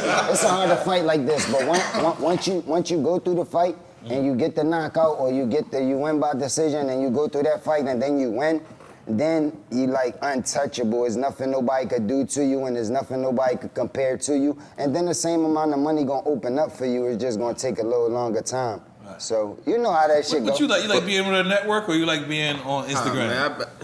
Like, that's the way you put that, though. The way you put that sounded fine. That's kind of independent. No, I like doing my own thing. You know, the thing about it, the industry didn't step up to me till every bit up. 7 years ago? Man, y'all been telling jokes for over 25 years. They only come to you when they know they could make money off you. Right. You know, so when I got to the point where I could make my own money, I'm like, fuck them, I don't need them. After Wakanda. Why you get a role in Wakanda? Forget Wakanda, nigga. I'm in the biggest movie that's coming out next week, nigga. Coming to America too, okay? That's right. You gotta line this up for that to come out that week. You gotta line it up. Good plug. He's a smart nigga. Like earlier on in the Drink Champs, he said something about Eddie Murphy. He pieced up the fact that he had a little writer. He like, but yo, that's my nigga. He the most creative nigga. I love that nigga. You know what I'm saying? I love him. But you ain't understand why he was doing that. It was for later on in the conversation. Great, because this brings us to our segment. Y'all ready? Quick time with slime. Y'all ready? Now this is you pick one. And look, if you want to pick both, you gotta take a shot. So bring the shot. New rules. Yeah, new rules. Yeah, I was about to say, I done seen this so many times. We made it up very soon. We just invented it this past week. DMX had a lot of votes for that? Because I didn't see that rule. 2 days ago. It was actually Sim Thug actually is the... I'm the one that allows... What? I came up with the rule. You allowed the both. But Slim Thug was actually when I said if you're gonna do both, you gotta drink. And then we said that'll be the rule. That's the new rule. Right. Grab one of the bottles of Ciroc, goddammit, and everybody got their shot glass, right? All right, cool. This So you take a shot at what? What happened? take a shot if you wanna. If you want to say both, he's gonna give you say both. He's gonna give you two options to Yeah. pick one of two. If you want to say both, you gotta take a shot. Oh, all right. Cool. Because it's gonna be like, you ready? I'm first, motherfucker. Yeah, you first, motherfucker. First, I want to take a shot even without being asked the question. Let me just take a shot anyway. I just want to take a shot for me. I want to take a shot. But get the shot ready for these Negroes. All right, cool. Hold on. Hold on. This is going to be hard. We start with Michael Blackson. You ready? Drink Champs. Let's go. You said hold up?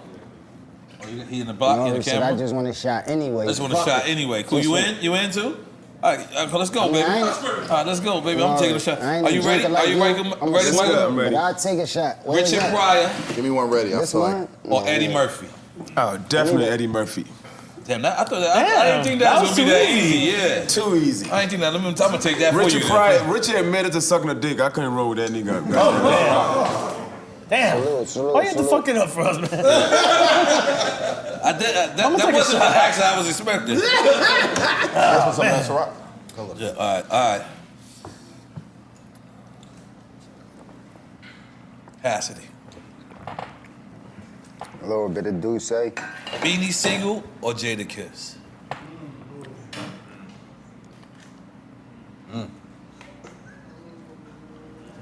You take a shot and bow out. Jadakiss. Okay, wow. That's not personal, right? This is like bars. You asking me who I pick, who I would pick? You trying to make it personal. Like, what you asking me? Who I Like, pick? no, Who a better friend or who I rather like You're right. get in a shootout with? You're right. You gotta be more specific. He asked All right.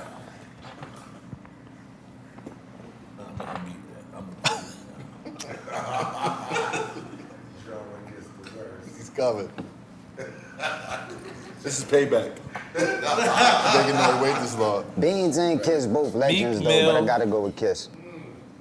Or Drake. Right. He said that Gotta go back fast. to Philly. You should remember that. That's fine. All right, cool. I guess he trying to throw a Philly nigga in the conversation and see if we gonna pick the Philly nigga over the other nigga to see if we gonna side with the city Back to you. over a different nigga. Nas or Jay-Z?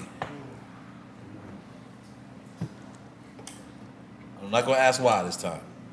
Nas. I did wild Like songs that. with Nas. Nas showed wild love to me, came to the studio, fuck with me, and he got eat out. So I gotta go with Nas. Kevin Hart, Will Smith. What a combination, nigga. Name the same category. Never know. I think you gonna say like Kevin Hart, like Mike Epps or something. That's what I was expecting. Okay. You might want to do that, motherfucker. We're gonna rewind the tape. Everybody rewind your memory. Kevin Hart or Mike Epps? Has you stop fucking with these fucking foul ass questions. I gotta go with Epps because I made more money with Epps. And y'all did the Fridays shit. You The Friday, get jiggy we're with on it. tour together right now. Really? We're on tour. Yeah, we've been touring for like a few years together. So it's who, you know what I mean? I gotta Who go a with He made the question Comedian. easier for himself. Yeah. Who a better comedian? Who's a better comedian? I mean, Epps is more sillier to me. You know, I like silly motherfuckers. Kev's my nigga. He's talented and he's business-minded. He's a great guy, but I gotta go with the silly nigga. Okay. You ready? Meek Mill or Petey Crack?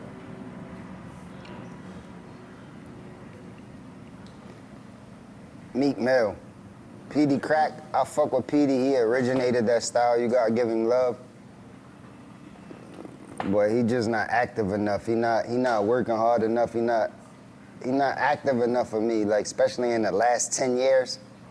Like you know what I'm saying. The Meek been too active the last 10 years. You know what I'm saying, for me to say Petey. So I gotta go with opposite Meek. or Kobe? Take a shot. All right, I respect that. Yeah, I'm gonna take a shot with you.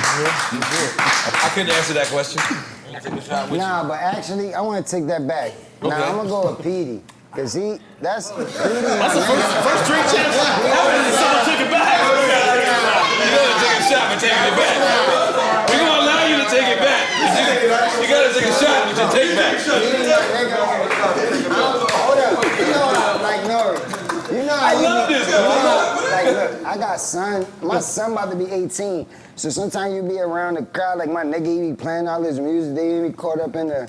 So I'm thinking about like success and accomplishments and how many people been talking about them. I'm in the same bag as like social media niggas. But I know Petey originated that style. I even did a diss song telling Meek how he stole Petey's style. And Petey was super active when he was, you know what I mean, doing his thing, so I'm gonna have to go with Petey. You gotta take a shot for rewind though. Just for the rewind. I mean, Just gotta go Making with an editor work hard. come on. No, he got a shot. Oh, no. I ain't fucking with that, sir. I All was right, you just want gonna to say- say? Oh, my bad. Give me that do say. Come on, baby. You trying to mix and match it and have me Yeah, super nah. throwing up after the show. Okay, cool. I'm going. Just right back to Salute you. Michael Blackson. This is great, by the way. A shot for that, a shot for that. Yeah, y'all. I'm in. Shot for that. Salute, And shot for salute, y'all, salute, man. salute. Shot for Yeah, y'all, man, salute, for coming through. That's how that goes down. Okay. I'm not sure this question is for you. Hold on. I'm going to come back to you. I'm going to stay on you, Cassidy. Nah, I'm giving this to all three of y'all. Okay. Black Thought or Corrupt? I love my nigga Corrupt. I'll go Black Thought. N.O.R.E., I got one for you. No. This is Capone and DJ at EFN. I'm going N.O.R.E. all day. I'm going N.O.R.E. all day. Yeah, but yeah. That's a good one, though. I'll take a shot for that, though. Definitely will. That's your answer? 'Cause that means you take a shot. What? You ain't- I said Black Thought or Definitely Corrupt. Black Thought. Though. Black Thought or Corrupt? Yeah, whichever way you want to go with it. Damn, man. I think you need to tell, clarify that, everybody doesn't know Corrupt's from Philly. Corrupt my nigga. Corrupt is from Philly. Yeah, okay. Corrupt. Everybody should know. Yeah, Corrupt. Yo, it's so I ain't gonna funny. lie. Like back when I was a young boy, like before Rough Riders and all that, I was about to go sign to Corrupt. He was in the city, he was active, and niggas took me to him, and I was about to sign to him way back in the day. And he probably called my phone like last week, FaceTime me, let me know what's going on. So I fuck with Corrupt That's personally. crazy. The same shit happened to me when I was like 15. He came to Germantown and somebody was telling me like, yo, Corrupt needs a DJ. This is before everything. I mean, one time Black Thought pulled me on stage with the Roots and let me perform. I think we was in Atlanta or somewhere. He pulled me on stage like years ago, but that was like one time. Corrupt more active. He fuck with me, hit me up. So I fuck with Corrupt. I gotta go with Corrupt. Yeah, I How got. y'all make it quick time with Slime? A longer segment. I gotta go to This is Corrupt. quick. I'm going Corrupt. Oh, I ain't know Yeah. that quick. I ain't It's so know. funny, I ain't know. Look at it. We just playing. I love it. We just playing a Snoop and a You said Corrupt you song. want Corrupt? I want Corrupt. Okay, I met him Corrupt. All right, personally, cool. and he All right. look All right, like me. So. All three of y'all. Foxy Brown, Little Kim. Lil Kim. Yeah, Lil Kim. Look, I never. You can't be dark skinned doing that, man. I'm gonna be honest. I think No. I think you like Well, the dark as skinned far as community what? might have What a do you mean? meeting about you. You know, It's- they've been trading niggas lately. No. It's really tough because I met Foxy. I met her like maybe I met Kim a little later in her career, like more recently. You know, and I met Foxy maybe 10 years ago. We love them both.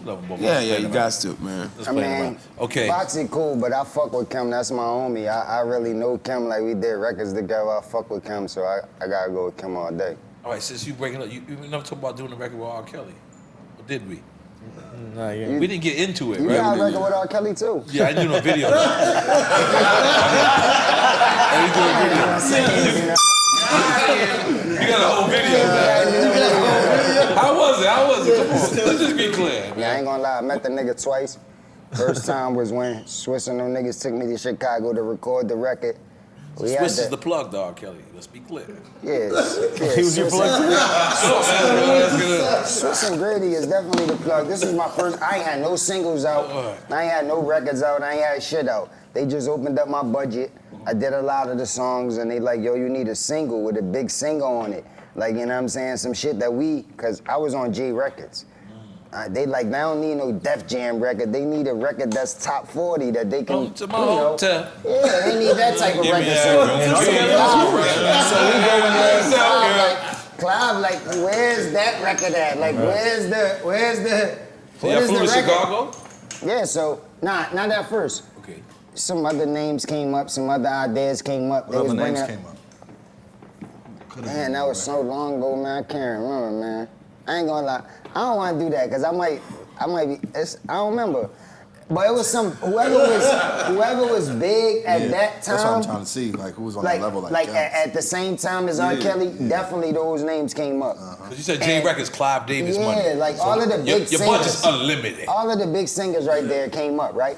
You could have got Elder Bars if you wanted. Then I remember Was Grady Jamie already said, out? R. Active? Kelly. Jamie Foxx I at said, that time? R. Kelly. Hell, What the nah. fuck? I said, That what was the at the fuck? R. Kelly, who said? Grady, like, yo, you want to do something with R. Kelly? I think we go out there and fly in Chicago, do something. I'm like, what the fuck, R. Kelly? Hell yeah, let's get it. Cause I know my god brother died. He like 11 years older than me. That's my old head. He used to have a hood on Smash. Used to take me around. They used to be playing R. Kelly. He And it's believed he could fly. R. Kelly did a Gangsta Gangsta with a Grillz. gun in the car that could Wow. box and everything, playing R. Kelly, and the girls Gangsta used to Grillz. love it. So I used to be like, yo, R. Kelly, that nigga as a young boy. So when they suggested me to do something with R. Kelly, I'm like, hell yeah, let's get it. So they flew me out there to Chicago, took me in the studio. The nigga come out in the studio. You had a cape on? Nah, he had on some regular shit. He came out though. He came out, right? We explained it to him. We like, yo, we got this song. We want to do hotel, like ladies going to hotel, all this shit. And then he like, let me hear the beat. Soon as the beat came on, the nigga started going crazy. Like he started doing all these different hoo hoo hoo and started doing all these melodies and shit. Then he went in the booth and went crazy. Like the remix to Hotel, he did all that. He did like Wild More like Swiss got Wild More choruses from R. Kelly from the same session that he did a lot of shit from the same session. It's just we used that little piece for the Hotel hook. You know what I'm saying? But he went crazy. I'm like, yo, this nigga's a genius. And then we went back to the hotel. Swiss like, yo, we got this nigga R. Kelly on this shit. And then we wrote the shit right in the hotel. I'm like, we could go get it cracking, but you know what that happened. We be under the covers. I came up right with that shit in the actual hotel with Swiss. And then, you know what I'm saying, we went back and recorded it and it was a hit. And the second time I seen that man was when he showed up with the mask on at the video shoot. You know what I'm He saying? didn't have a cape. He had a mask. Yo, my nigga, I'm thinking too, like, this is my video. We in Chicago. I'm super excited. This is my first video. It's like, I did Big Business, but I'm talking about my personal video. Right. Like, even though R. Kelly in it is my video, like, this is my budget, my shit. And we in Chicago, it's Ferraris, there's all type of shit outside. We got big ass mansions, there's all these video girls running around. I'm feeling like I'm on top of the world. And then they like, yo, R. Kelly here. I'm like, yes, because I didn't think the nigga was gonna come. Nigga showed him like, yes.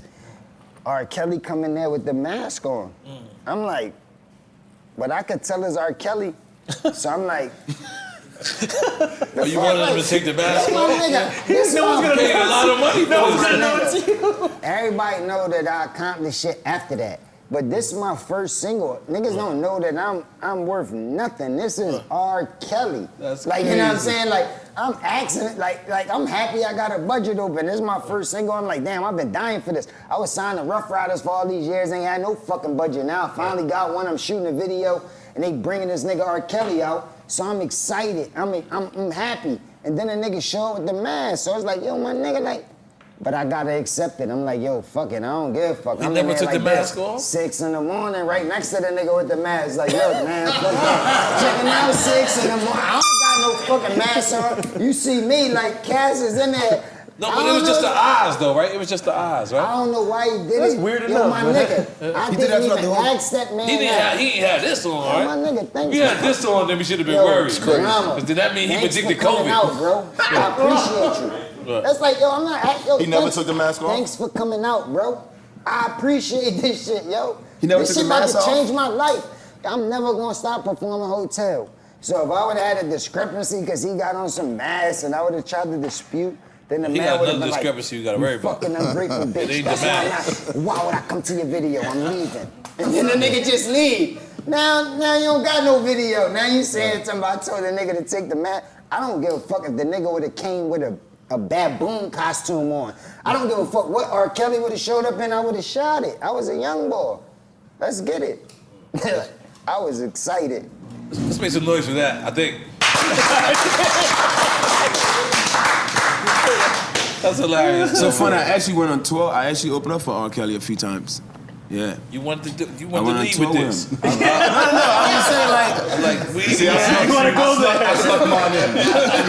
I mean, You did. Under the radar. no, I'm just saying he's a cool dude. He was a. Really? I'm saying I never. Look, everybody did was old enough to drink alcohol. Nobody was drinking Similac, motherfucker. All right. N.O.R.E, the third time I was about to meet R. Kelly was when he was on the tour with Jay-Z. They was performing at Madison Square Garden. Got This pepper was the- sprayed that day. Yeah, this was the first time he was gonna bring me out to perform Hotel with him. Woo. And At that that shit show? happened. Yeah, and that shit happened. What happened? Oh, the thing with your case. No. Nah, I wasn't. when Jay and, I wasn't had nothing to do with my case. I R. was Kelly. there to perform the song with R. Kelly, and he got into a situation with somebody else, got pepper sprayed. The show got shut down. He got rushed to the hospital. They was on tour And I together. They didn't was get doing a the chance Best to of Both perform Worlds with tour. them. Didn't that tour get I remember canceled? that. Yeah, Yeah, it got canceled. I wound up on that tour with T.I. at the time because it became Jay-Z and You Friends. was there? Oh, he could I tell wasn't you. that night. I came after that because My nigga, I was in the bathroom smoking. I was like, Ready yo, to go my on. nigga, I'm about to go out on Madison Square Garden. I'm already lit. I'm already performing this shit, and I'm already super lit already. So now I'm about to go on stage with R. Kelly at Madison Square Garden. I'm about to go out and go, girl, you want to come to my hotel? I'm in the bathroom, I'm smoking, I'm ready. But I was high-headed back then. Like this like before like the cases and all that, you know what I'm saying? So niggas is strapped up in the bathroom, niggas got all gats everywhere, and all of a sudden I see R. Kelly cousins and his security, all them people, they run in the bathroom, all I'm like, what the fuck going on? Like, they like, yo, it's going crazy.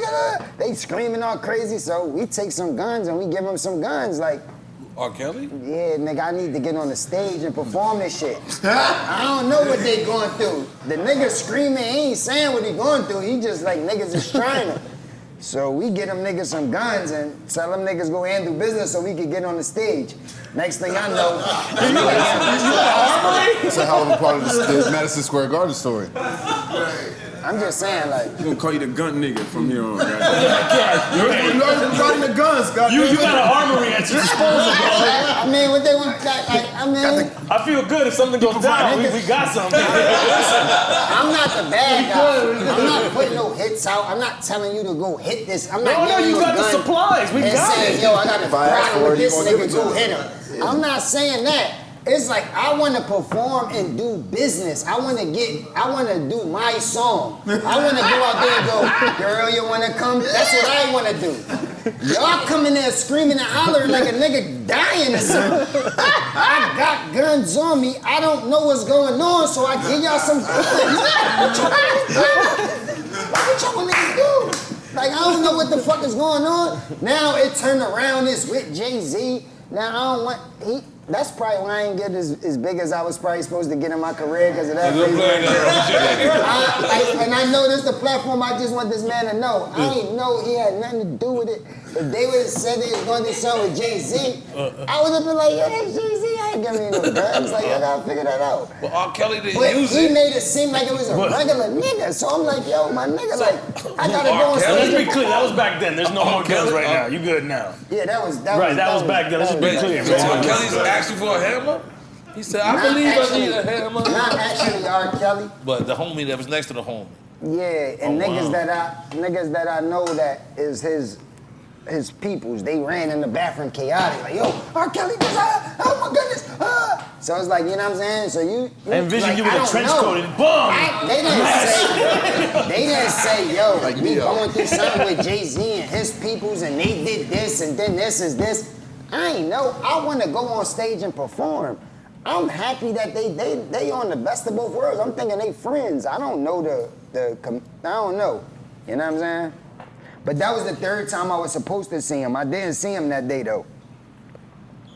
Like the other niggas came in the bathroom when they got their shit. And when we went to the hospital to go recover what we gave them, R. Kelly was in the hospital, so I ain't see him that time. So I met him the 2 times. The time You we went to go recorded repo the joints? Get his guns back. Gotta get his guns back. Yeah, like y'all ain't shooting nothing. Cause y'all drove from Philly, so it was easy to carry the I gun. can see if they knock something off. Right. None of that. But it's like niggas ain't do nothing. Went to Y'all the came radio and got my station. shit and ain't nothing happened. Let me get my shit back. So we went to the hospital, got the shit back. But I ain't see him. Like, you know, you see niggas You did didn't that. get to go on stage. You was pissed, my nigga. Super mad. That's the moral of the story. I'm happy you see the moral of the I story. saw Everybody trying to think of ways to maneuver like I'm a criminal with the guns. Nah. I'm talking about I ain't get to perform. I don't get to see it. Like I never got to do this shit. y'all with never the done nigga. a song? No. I never been on stage with the nigga to go, girl. Oh, you never like, performed that song? I never had the nigga over my shoulder like never did shit. Ever in your career? That was it. That was the moment. Oh, now I see why he's heated. I never felt that. Like, that Mask was my or no first mask? time. And then that shit happened. It's like, come on, man, what the fuck is going on? Shit Alright. crazy. Let's change it up for a second. Lil Uzi or Lil Baby? Lil Uzi. Lil Uzi or Lil Baby? You gonna ask me the same thing? Come on, man. You gotta answer, brother, or take a shot.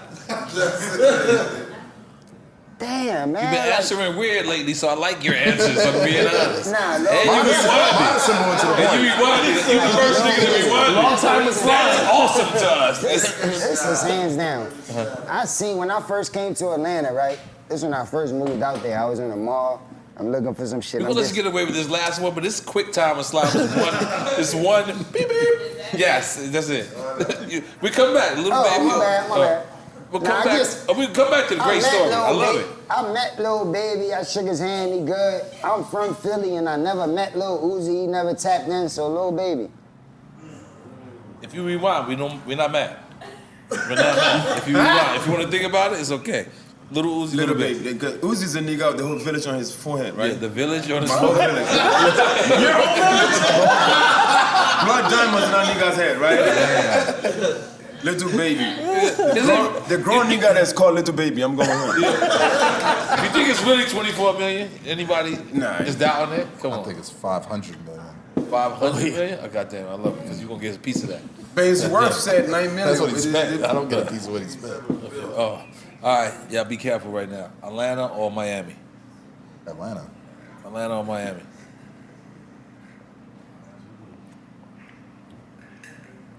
I don't know if that was a fair one for me. Both. Take a shot. That's all right. No explanation. This is quick time and slide. We're going to calm you down. Let's get this nigga a shot real fast. Come on. Tiny shot. Don't gotta be Atlanta or Miami. You be careful. He was do say. He was do say. I respect that. Tiny shot. It's okay. Atlanta or Miami. You talking about buying pussy or getting pussy? It's a difference, motherfucker. I can't go explanation. Don't say Miami's the buying pussy. No. I'm every woman's for selling Miami, my nigga. Don't be a hater, please. This is my Every town. woman is selling pussy. Well, Atlanta too, but I gotta go Atlanta because I make more money in Atlanta. Okay. Right. Are you going to the bathroom or you taking them to the gym? But this is one for all three of y'all. Loyalty or respect? I'm gonna take a shot. I need both of them. All right, I respect that. I take a shot That's a with good you. shot. Loyalty or respect? Yo, come on, N.O.R.E, you can't keep doing it every time. Like, once you get a nigga and you know it's effective, you can't ask the next nigga because it's already effective. He wants you to get creative with these, man. Once the nigga say I'm gonna take a shot, you know the next nigga gonna take a shot, so Yeah, you look, can't I'm gonna take a cheat. shot too. Look, I don't know if you know, but this is called Drink Champs, Come on, man, baby. you know Not that's Think just Champs. as important, man. Nigga gotta respect you Yeah, and come a on. nigga gotta be loyal. Come on. Like a nigga could Come on. be. So loyalty or respect? you. He said loyalty. He said loyalty. Loyal? You said loyalty? All right, Nah, a loyalty. nigga gotta be both. A nigga No, I gotta go with loyalty. If you're loyal to me, you should respect me. Respect. I automatically. respect that. I respect that. Nah, but if you respect me, you should be loyal to me too. Go ahead. Not give everybody that that man a respects shot. you is loyal to you. I'm gonna take a shot for you. Should be. They Take should a be, shot but for that's you. not the way it goes down. Salute, yeah. Salute. I'm Salute. taking a shot for you. I don't gotta take a shot, right? Because I picked. Pick. I got folk with more, and then I forgot Shabazz is from Philly. We're gonna throw Shabazz in here. All right, this should be easy for a couple of people. Yeah, Swiss hand me Beats and that, Timberlake. Bagwood out there. I'm a book bag is up. I'ma go Swiss. White rim. I'm gonna go Swiss. Swiss Beats or Timberlake? Swiss Beats. Swiss Beats or Timberlake? God, it's just, I gotta go Swiss because he put my nigga on. Okay. All right, then now let me start with you real quick, because we're gonna further this up. Rockefeller, Cash Money. Rockefeller. The Rock. I'm gonna go Cash Money. DJ Clue or Jazzy Jeff? That's two different categories. That's the reason why it should be that. That's a hard one. No, it's a different one, and I got L rolled up in it That's already. a hard one. It's another one like this. I mean,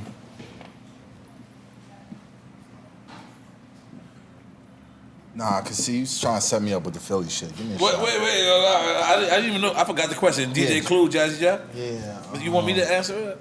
Nah, I don't want you to answer. I Nah, Jazzy Jeff, man. You got. I'm gonna go Jazzy. I think I'm gonna go Jeff Jazzy. because I'm it's gonna go the predecessor. I'm gonna go hometown. I got it. And it's a predecessor. That's in terms, you know? I mean, All but right, and this is the last one for y'all motherfuckers. Jill Scott or Jasmine Sullivan?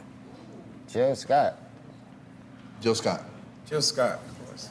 I think Yeah, Jazzy hands she still got to build Salute up. to Jasmine though. She just Yeah, did a she's motherfucker still- thing she's to still- the Bowl. All the way She put around. an Jill amazing Scott. All right, Will project out. Chamberlain, Julius Irving. Julius Irving. Julius Irving.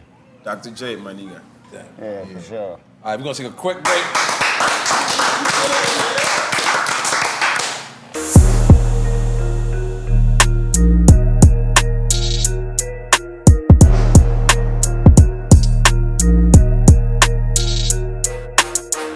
Yeah, take it off. Let's go. All right, cool. So drama, real quick. When you going from Philly to Atlanta, how old are you at that I point? was 18. And what was the reason for that I move? went to I left to go to college. So yeah, I went to Clark Atlanta University, and that was my reason. I mean, I went to college to go to Atlanta. I didn't even know. Nah, so I had knew like Atlanta was a place of opportunity for young black people, young people of color, from all over the place. I always thought I was gonna wind up in New York, honestly. You know what I'm saying? Coming from Philly, like when I was wiggling and everything, but Atlanta's like, I owe a lot to Atlanta for my career and, for what I was able to accomplish there. You were already DJing, I'm assuming. Yeah, I was Because you said DJing. at 15 you was already. Yeah, I was DJing. I mean, one of the reasons why I chose Black Thought is because I came up at a time when I literally watched the Roots get on. That was my first time seeing literally like man, someone from Philly somebody make like it, right right. in front of me is like getting a record deal and making it on Rap City. You know what I'm saying? And then, Even though there was prior cats from Philly no, too. but that was right, from from my your era. generation, Yeah, from my era. Right. Seeing it and knowing Quest and knowing Black Thought, you know what I'm saying? Rest in peace, my brother Malik V too. And I used to DJ for Bahama D. I don't know if you remember. Yeah, of course. Come on. Yeah, so that was my early Philly days and what have you. But yeah, I went for college. I never came back. But was you already making mixtapes? Lightly, I was. I mean, obviously not to the degree, but I was. I made this tape called Illadelph, and I literally just copied Doo-Wop's 95 Live, and Right. Black Dog, Bahama. What was D, it called? Illadelph. Okay. I copied Doo-Wop's 95 Live and just took the artists that were around me at the time and let them freestyle. We all wanted to do that. Any mixtape DJ really wanted to do that. They wanted to do that, so that's what I did for the crib. You know Shabazz the OG? Of course. Philly. Goddamn Philly niggas. Y'all niggas is together, right? Black though, I'm trying to understand something. Did you forget I was from Philly? Hell yeah. What Hell I'll yeah. tell you. Hell yeah. You done had Gillian Wallow here. I was here. Right. I come in here because Mike hit me last night. I said, I'm going to meet you at Drink Champs. I don't know he here. Right. I don't know Drum here. Yeah, I definitely forgot. And I'm standing here and I'm like, yo, this the No, I second thought time you I've was been from Michigan for some reason. Michigan? I don't know why. You been looking at it as a hand right now. He being... I be high as hell, Come man. on, you're not that high. Yeah. Man, you talk too much business. I ain't gonna lie, I forgot. You I totally forgot. That's it. Because I just said, I said, there's no way this nigga know I'm from Philly. He keep having niggas that I know and fuck with on his show. I definitely and never say Bass come on the show today. Yeah. I definitely ain't put two and two together, man. Yo, you bugging, man. You really slipping. Yeah. I slipped today. But you here, nigga, and that's here. Look, I Yo, can I bring my nigga on stage? Yeah. It's your new Lil Uzi Vert. Ceddy Hendrix. Okay. Generation Now. Okay, Generation Now. Yeah, Cool as Duval. fuck. That's the y'all right here? Cool nigga right here. Yeah. Cool nigga right here. Are you from Philly? Nah, I'm from Jacksonville, Florida. Jacksonville, Florida. You know what I mean? It was only right. Yeah, I'm from Duval County. Duval. Yeah. Oh yeah, you crazy. Yeah. The niggas out of there is crazy. And you signed the drum. Yeah, yes sir, Generation Now. So how do y'all link up? I snuck in the studio. I just got my deal from N.O.R.E. Florida boy. That was how that was coming. When John really came in, wrapped hands around it and took it to another level with it. And now we here. I really snuck in the studio. I met Willie Joe. Willie Joe is What studio? Mean Street Studio? Yeah, Willie Joe is at Mean Street, at the Fly N.O.R.E. So once I link up with him, you know, he put me in front of John, and he was already hearing my music, and John was off the rip, so you feel me? Just took it from there. I was like, let's do it. Yeah. How'd you meet Swiss? I was signed to Rough Riders. I signed to Rough Riders when I was 17. Was you still the Ball B? Yeah, when I was the Ball B, I met TD the Negotiator, that's Swiss Pop. Okay. Right. I met him in Philly in a barbershop. He was passing through. He used to live in Philly, so he'd be passing through here and there, and he was asking who the hottest nigga in the city. And the barber told him about me, called me through the studio, asked me to spit some shit. So I came through the studio and started spitting. I seen TD, he was down with Rough Riders. I ain't know him though. He wasn't like DMX or nobody that I was familiar with. But he had on the hat, he had merchandise and shit like that. So I spit for him, made an impression on him. He got my number and all that. Like 2 days later in school, I got a page from my mom and he was telling me to come out to New York to meet Y, his brother that was the CEO of Rough Riders, and that's how I got signed to Rough Riders when I was 17. And Swiss was like one of the poppin'est producers over there at the time. When I first got signed, he was elevating. And when I got signed, he started to blow, started to go crazy. He wanted to start his own production company, so he needed an artist. I was in a 3-man group, Larceny Family, but he said he wanted me as a solo artist, so that's how we partnered up and started Forest Service Records. The group was signed to Rough Riders or just you? Nah, he just signed me as a solo artist. Like I was in a 3-man group signed to Rough Riders. That's what I'm saying, the Just group was signed to Rough production Riders. company, Oh, okay. And that's how we got free from that contract because I signed as a solo artist to Swiss Beats. Right. Well, with Swiss Beats, and we started Forest Surface, and then I got the artist deal with J Records, Right. Clive Davis. And that's how we made that happen. But he ain't want the group. I mean, and at that time, I was the one being active, battling, going crazy at the time, and I was the youngest. So I guess he felt like, you know, that was the best direction to go in. So he talked it over with me, and my management at the time was his dad. And I was signed to his uncles, D and Y. So it was easy for me to get out that contract and get in a new situation. And I knew it was probably not gonna be, you know what I mean, beneficial for us to stay with Rough Riders at that time because they had so much talent. X, The Locks, Eve, Drag, they worrying about so much other situations that we was like last on the list and we ain't even had no budget open. Right. So the best situation for me was to go with Swiss because I was gonna be his only artist. And that's how I did it and made it happen. How'd you link up with Mike Epps? Well, Why not? I mean, me and Mike, we just comedians we actually was in a competition together. But comics were like one big family. We always see each other during open mic night. You know, we known each other since the beginning of everything. Right. We actually competed. All comedians really do get along? We all know each other. Right. I mean, we work together. You know, I actually first time, not the first, but I remember one time, actually was in a competition against him. It was an Apollo competition. Yes, me and Mike Epps. Wow. And the only reason why he won, the reason why I lost because I went over my time. That's what he told me. He said, Mike, you went over your time. That's why you lost. But yeah, we go way back, man. In fact, Shabazz at one point was my road manager. I met him through Tim Thomas. You know, Tim was my homie. I know that name. The basketball player. He's from Philly also. He played at Villanova.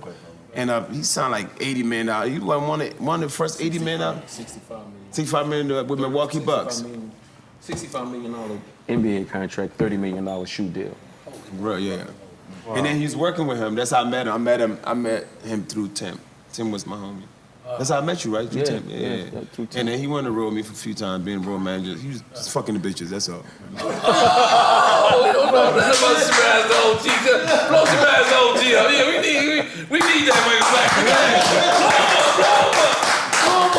He was out there finger popping some shit. I'm an open book, so we can. I ain't got nothing. Listen, he was out there finger popping some shit. No, it was good. They come with the job. We had fun though. Yeah, it was good. Who do you think have more fun, comedians or rappers? Ooh, that's good. Probably rappers. That's a good. Rappers I think have more. I've been on the road with both. More groupies than comedians. But y'all got responsible. I feel like y'all got responsible. Fucking rock star. I guess it depends on the level. We have grown up groupies. Yeah, y'all have responsible. Comedian groupies are like. I think of a lady with a walker coming up to you. Late 30s. Yeah, they responsible. All our groupies have children. That's what fucked up with Kevin Hart. He had rapper groupies. He remembered the wrong groupies that night. I went too far. Did I go too far? Because Kevin's my friend too. How did you look at Mayweather? I actually, Floyd was following me on Instagram and I didn't know.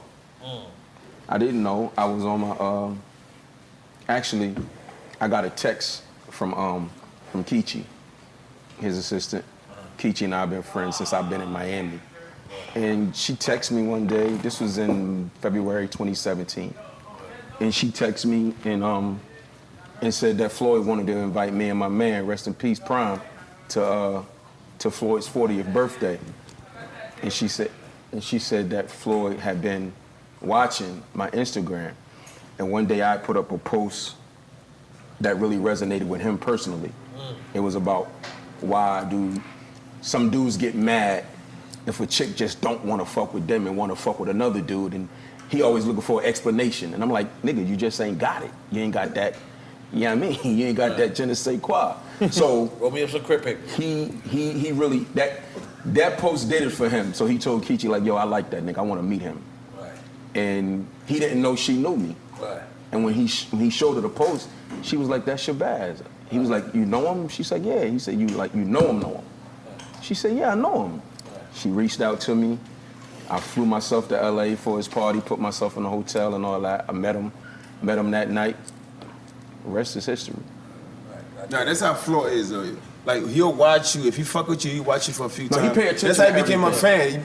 You know, he been, actually came through on my shows. After that, I made a post after the last show. He's like, man, he said, after the show, I became a fan. He started following me, and next thing you know, wherever I'm at, he'll buy 20, 30 tickets and bring his whole crew. Yeah, no, and he pay attention. Yeah, he pay attention to everything because, and the reason why he's so calculated like that is because when he fuck with you, he fuck with you. He not no funny style. Like if you notice, he don't roll with nobody but his team.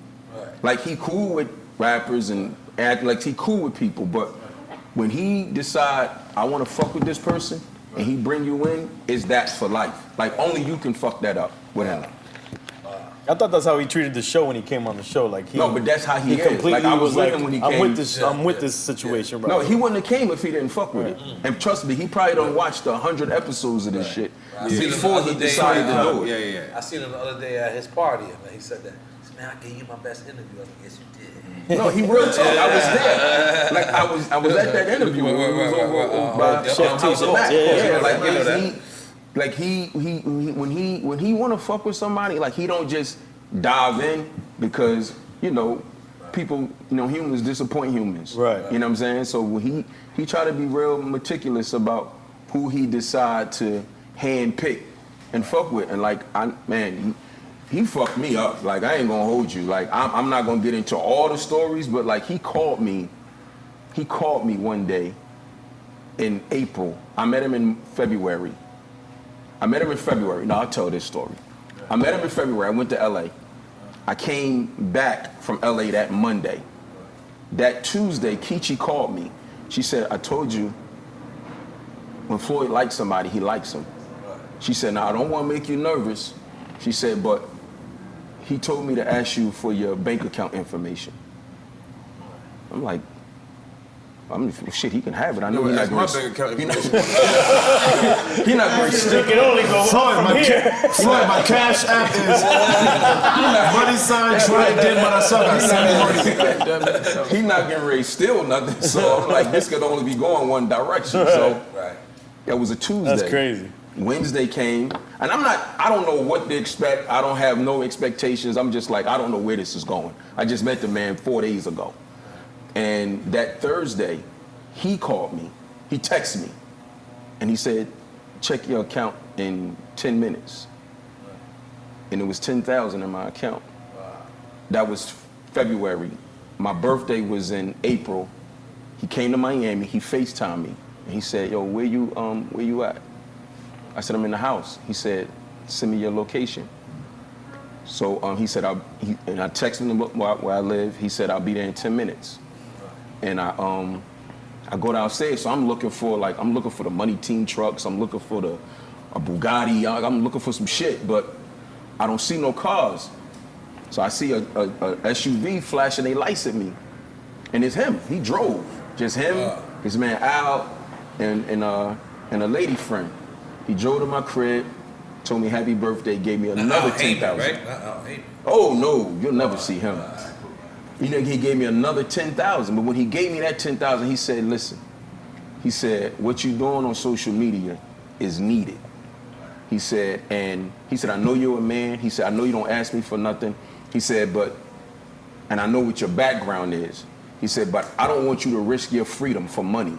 He said, because we need you on this side of the wall, not the other side of the wall. He said, all that game you got, it need to be out here. He said, don't you worry about nothing. I got you for life. You good. Fire. Make some noise for that. You're right. Now, that's not to say, let me make this clear. He don't just take care of me. He don't just give me $10,000 every week, but he just wanted to be understood. Like, I really fuck with you and I got your back. So if you should need me, you understand you got a support system, but thankfully, I don't, I'm like, yeah, money. Now his money in front of his pocket. I thought that's the money Floyd gave him. He's like, you $10,000 now. So it's like, it just, you know what it does? It took me back to something that my mother taught me, and that was always exude stellar behavior and good character, because you never know who watching. That's right. Just be great. Just be who yourself. Be What's yourself. meant for you gonna come. Yes. Because never in a million years, because I have designed that. You know what I'm saying? That type of relationship and friendship. And to this day, my man. And that's his way of doing philanthropy, for lack of a better word. But a lot of people don't know the difference between Money Mayweather and Floyd. Right. It's two different people. Money Mayweather is supposed to piss people off. Money Mayweather is the one to get under people's skin. Like, that's the one. Money Mayweather made the money. But Floyd, the person, the man, the human, the person that got his own flaws, the man that's human, that make mistakes like everybody else. His mistakes may be different. He's different from Money Mayweather, and that's the person that people don't know, and that's the person that gets pissed off when people criticize Floyd for what Money Mayweather might have did. You know what I'm saying? Got it. It's a difference. So what's next, real quick, before we out of here? What's the name of your single? Right now, I'm pushing 4-5. 4-5? Featuring Big Boogie. Oh, it's already out? Yeah, some of the tape I just dropped, Say Less. Okay. It's out. Fire.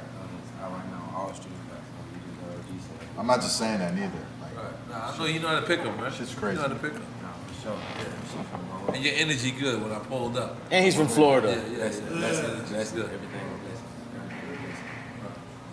And you, Joel, what's next? You gonna get a 24 karat joint in your shit too? I don't know if I'm just saluting to Vert for for his shit, but Generation Now, shout out to Cannon Lake, Jack Harlow, Seti, got some shit coming. Right. I'm working on some new music too. Okay, I'm always working. All right. Cass, what's next for you? I just dropped 3 projects in the last 5 months. The Science, the Formula, and the Wise Man. So I've been working, cooking up. On all platforms, go check it out. Go check it Everybody out. available, 3 projects, the Science, the Formula, and the Wise Man. Got that. How about you, Mike? That's right. Hey, March 2nd, my podcast come out called No Filter with Michael Blackson. So Yo, I gotta warn you. Yes. There's somebody named Doggy Diamonds Right. has a no filter. There's a whole lot of no filters. I saw the poster. There's a whole lot of no filters. So I had to put No Filter with Michael Blackson. It's a whole. It was. He hit me up. I said, listen, it's already been the contract's been signed already, and my name is added to it. So it's a whole bunch of no filters. I wasn't. Great mind things alike. So be glad you think it's good as me, motherfucker. That's why I told you. So you added with your name. I added with my name. Right. So it's No Filter, Michael Blackson. It's on. Shout out to Charlamagne. It's on Black Effects Network and all that good stuff. We're with Black Effect as well. Oh, y'all got great, excellent. So yes, March 2nd it starts. Of course, March 5th, Coming to America too. I'm appearance in that movie. Amazing. How come everybody got the bootleg besides me? Everybody got the bootleg. People have seen it already? Everybody got the bootleg. Who got the I bootleg? mean, Kareem even told me he got the bootleg. I niggas like, yo, I seen this shit yesterday. They watching the first one. They're watching the first one, motherfucker. They too young. They don't know. They watching the first one. Thinking it's a new one. Where Kareem at? He hiding. Kareem, you got the bootleg? Yeah. Hey, DJ Envy. Fuck out of here. Yeah, no, for real. You got the bootleg? Nah, you not. Listen, man, it's out there, bro. It's out there, bro. It ain't out. Ain't no way.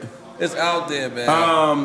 And then of course March 29th, couples retreat, me, my girl, and a bunch of love and hip hop people. And I'm on tour. I'm back on the road. Fuck Corona. We back out there. Yeah, I'm out with doing my own thing. I'm out with Mike Epps, and then this fall. Just say you got the vaccine. Just say it. Just say I got the vaccine. You say we got the African vaccine, and listen, it came through you. That vaccine says 97.5% accurate, nigga. When it's 100%, I'll get on it. Okay. Right now, it comes with side effects. Right. Okay, I take the vaccine. I ain't gonna have COVID. My crooked dick and bald head. Fuck you, my niggas. Call me when the shit's 100%. Fuck that. Right. But yeah, so check me on tour this fall with Martin Lawrence, and then right now I'm going on the road with Mike Epps. So we go out there getting this money. Wow. Yes. That's the OG. What's next for me? He's got more $10,000 on his way. Please. I wish they was flowing like that, but I'm appreciative when they came. Right. No, that's not. I don't know. You ain't talking. You talking to the people. You gotta talk to the people. Tell the people what's that's going on. Okay. Yeah, talk to the people. You and I got something in the can, right? That's right. Talk about it. You talk about it. This is your time. N.O.R.E. Me and N.O.R.E. got a funny story. Right. I never thought this would even be, something that was even possible. What was that, like 2-3 years ago at Puff House? So we gotta go. So let them know what you got going on. Nigga, the new shit. Let's go. Yeah, let's go. Me and this guy got something we working on together. But before that, I actually just hired a publicist on Friday because my book is done. Flip Your Life. The book is done. My life story is complete. And so by the time she does the synopsis and everything. Flip Your Life. Yeah, Flip Your Life is the name of my book. Interesting. Yeah, Flip Your Life is the name of the book. Just hired a publicity team Friday, so probably within the next 3 weeks the book will be out. Wow. And listen, if y'all watch this show, just count how many times my nigga said going crazy. He said it about 37 times. I counted. Just going crazy. It's a Philly son. You gotta take a shot every time he says it. Count it when the show comes on. I counted 37, my nigga. 37 times, maybe 36. How many times do you think he said going crazy? I didn't even know I was saying it like that. Listen, brothers, I want you to know, man, our show is about giving people their flowers. It's about saluting people to their face. I thought it, bringing Philly together. I totally forgot. Shabazz was from Philly, but I'm glad that we made it happen at the end. It go the way it's supposed to. You know what I mean? But I just want to thank y'all brothers because, it's about us giving people their flowers. You know what I'm saying? We want to big people up. You know what I mean? Because our culture is so stupid sometimes. They want to big you up, and they, God bless, Fred the Godson. Just got a street named after him. And it's dope. Well, how dope would it have been if you'd seen that street when he was alive? You know what I mean? Yeah. So I want to change the narrative of that, and that's what this is all purpose is about. It wasn't about me, it was about we. You know what I'm saying? And so I just want to thank all you brothers individually, you know what I mean, for taking the time out and obviously we want to get y'all individually as well. But this is important to show some Philly love. I was going to get Gilly and Wallow and Freeway and whoever else, PD Crack, whoever else is gonna FaceTime in, but y'all was just so interested. I didn't even want to take the time. I didn't even want to bother them, and I just wanted to focus on this energy here. So, bottom line, I want to say thank you. Let's take some pictures. Let's do some drops, and let's do it.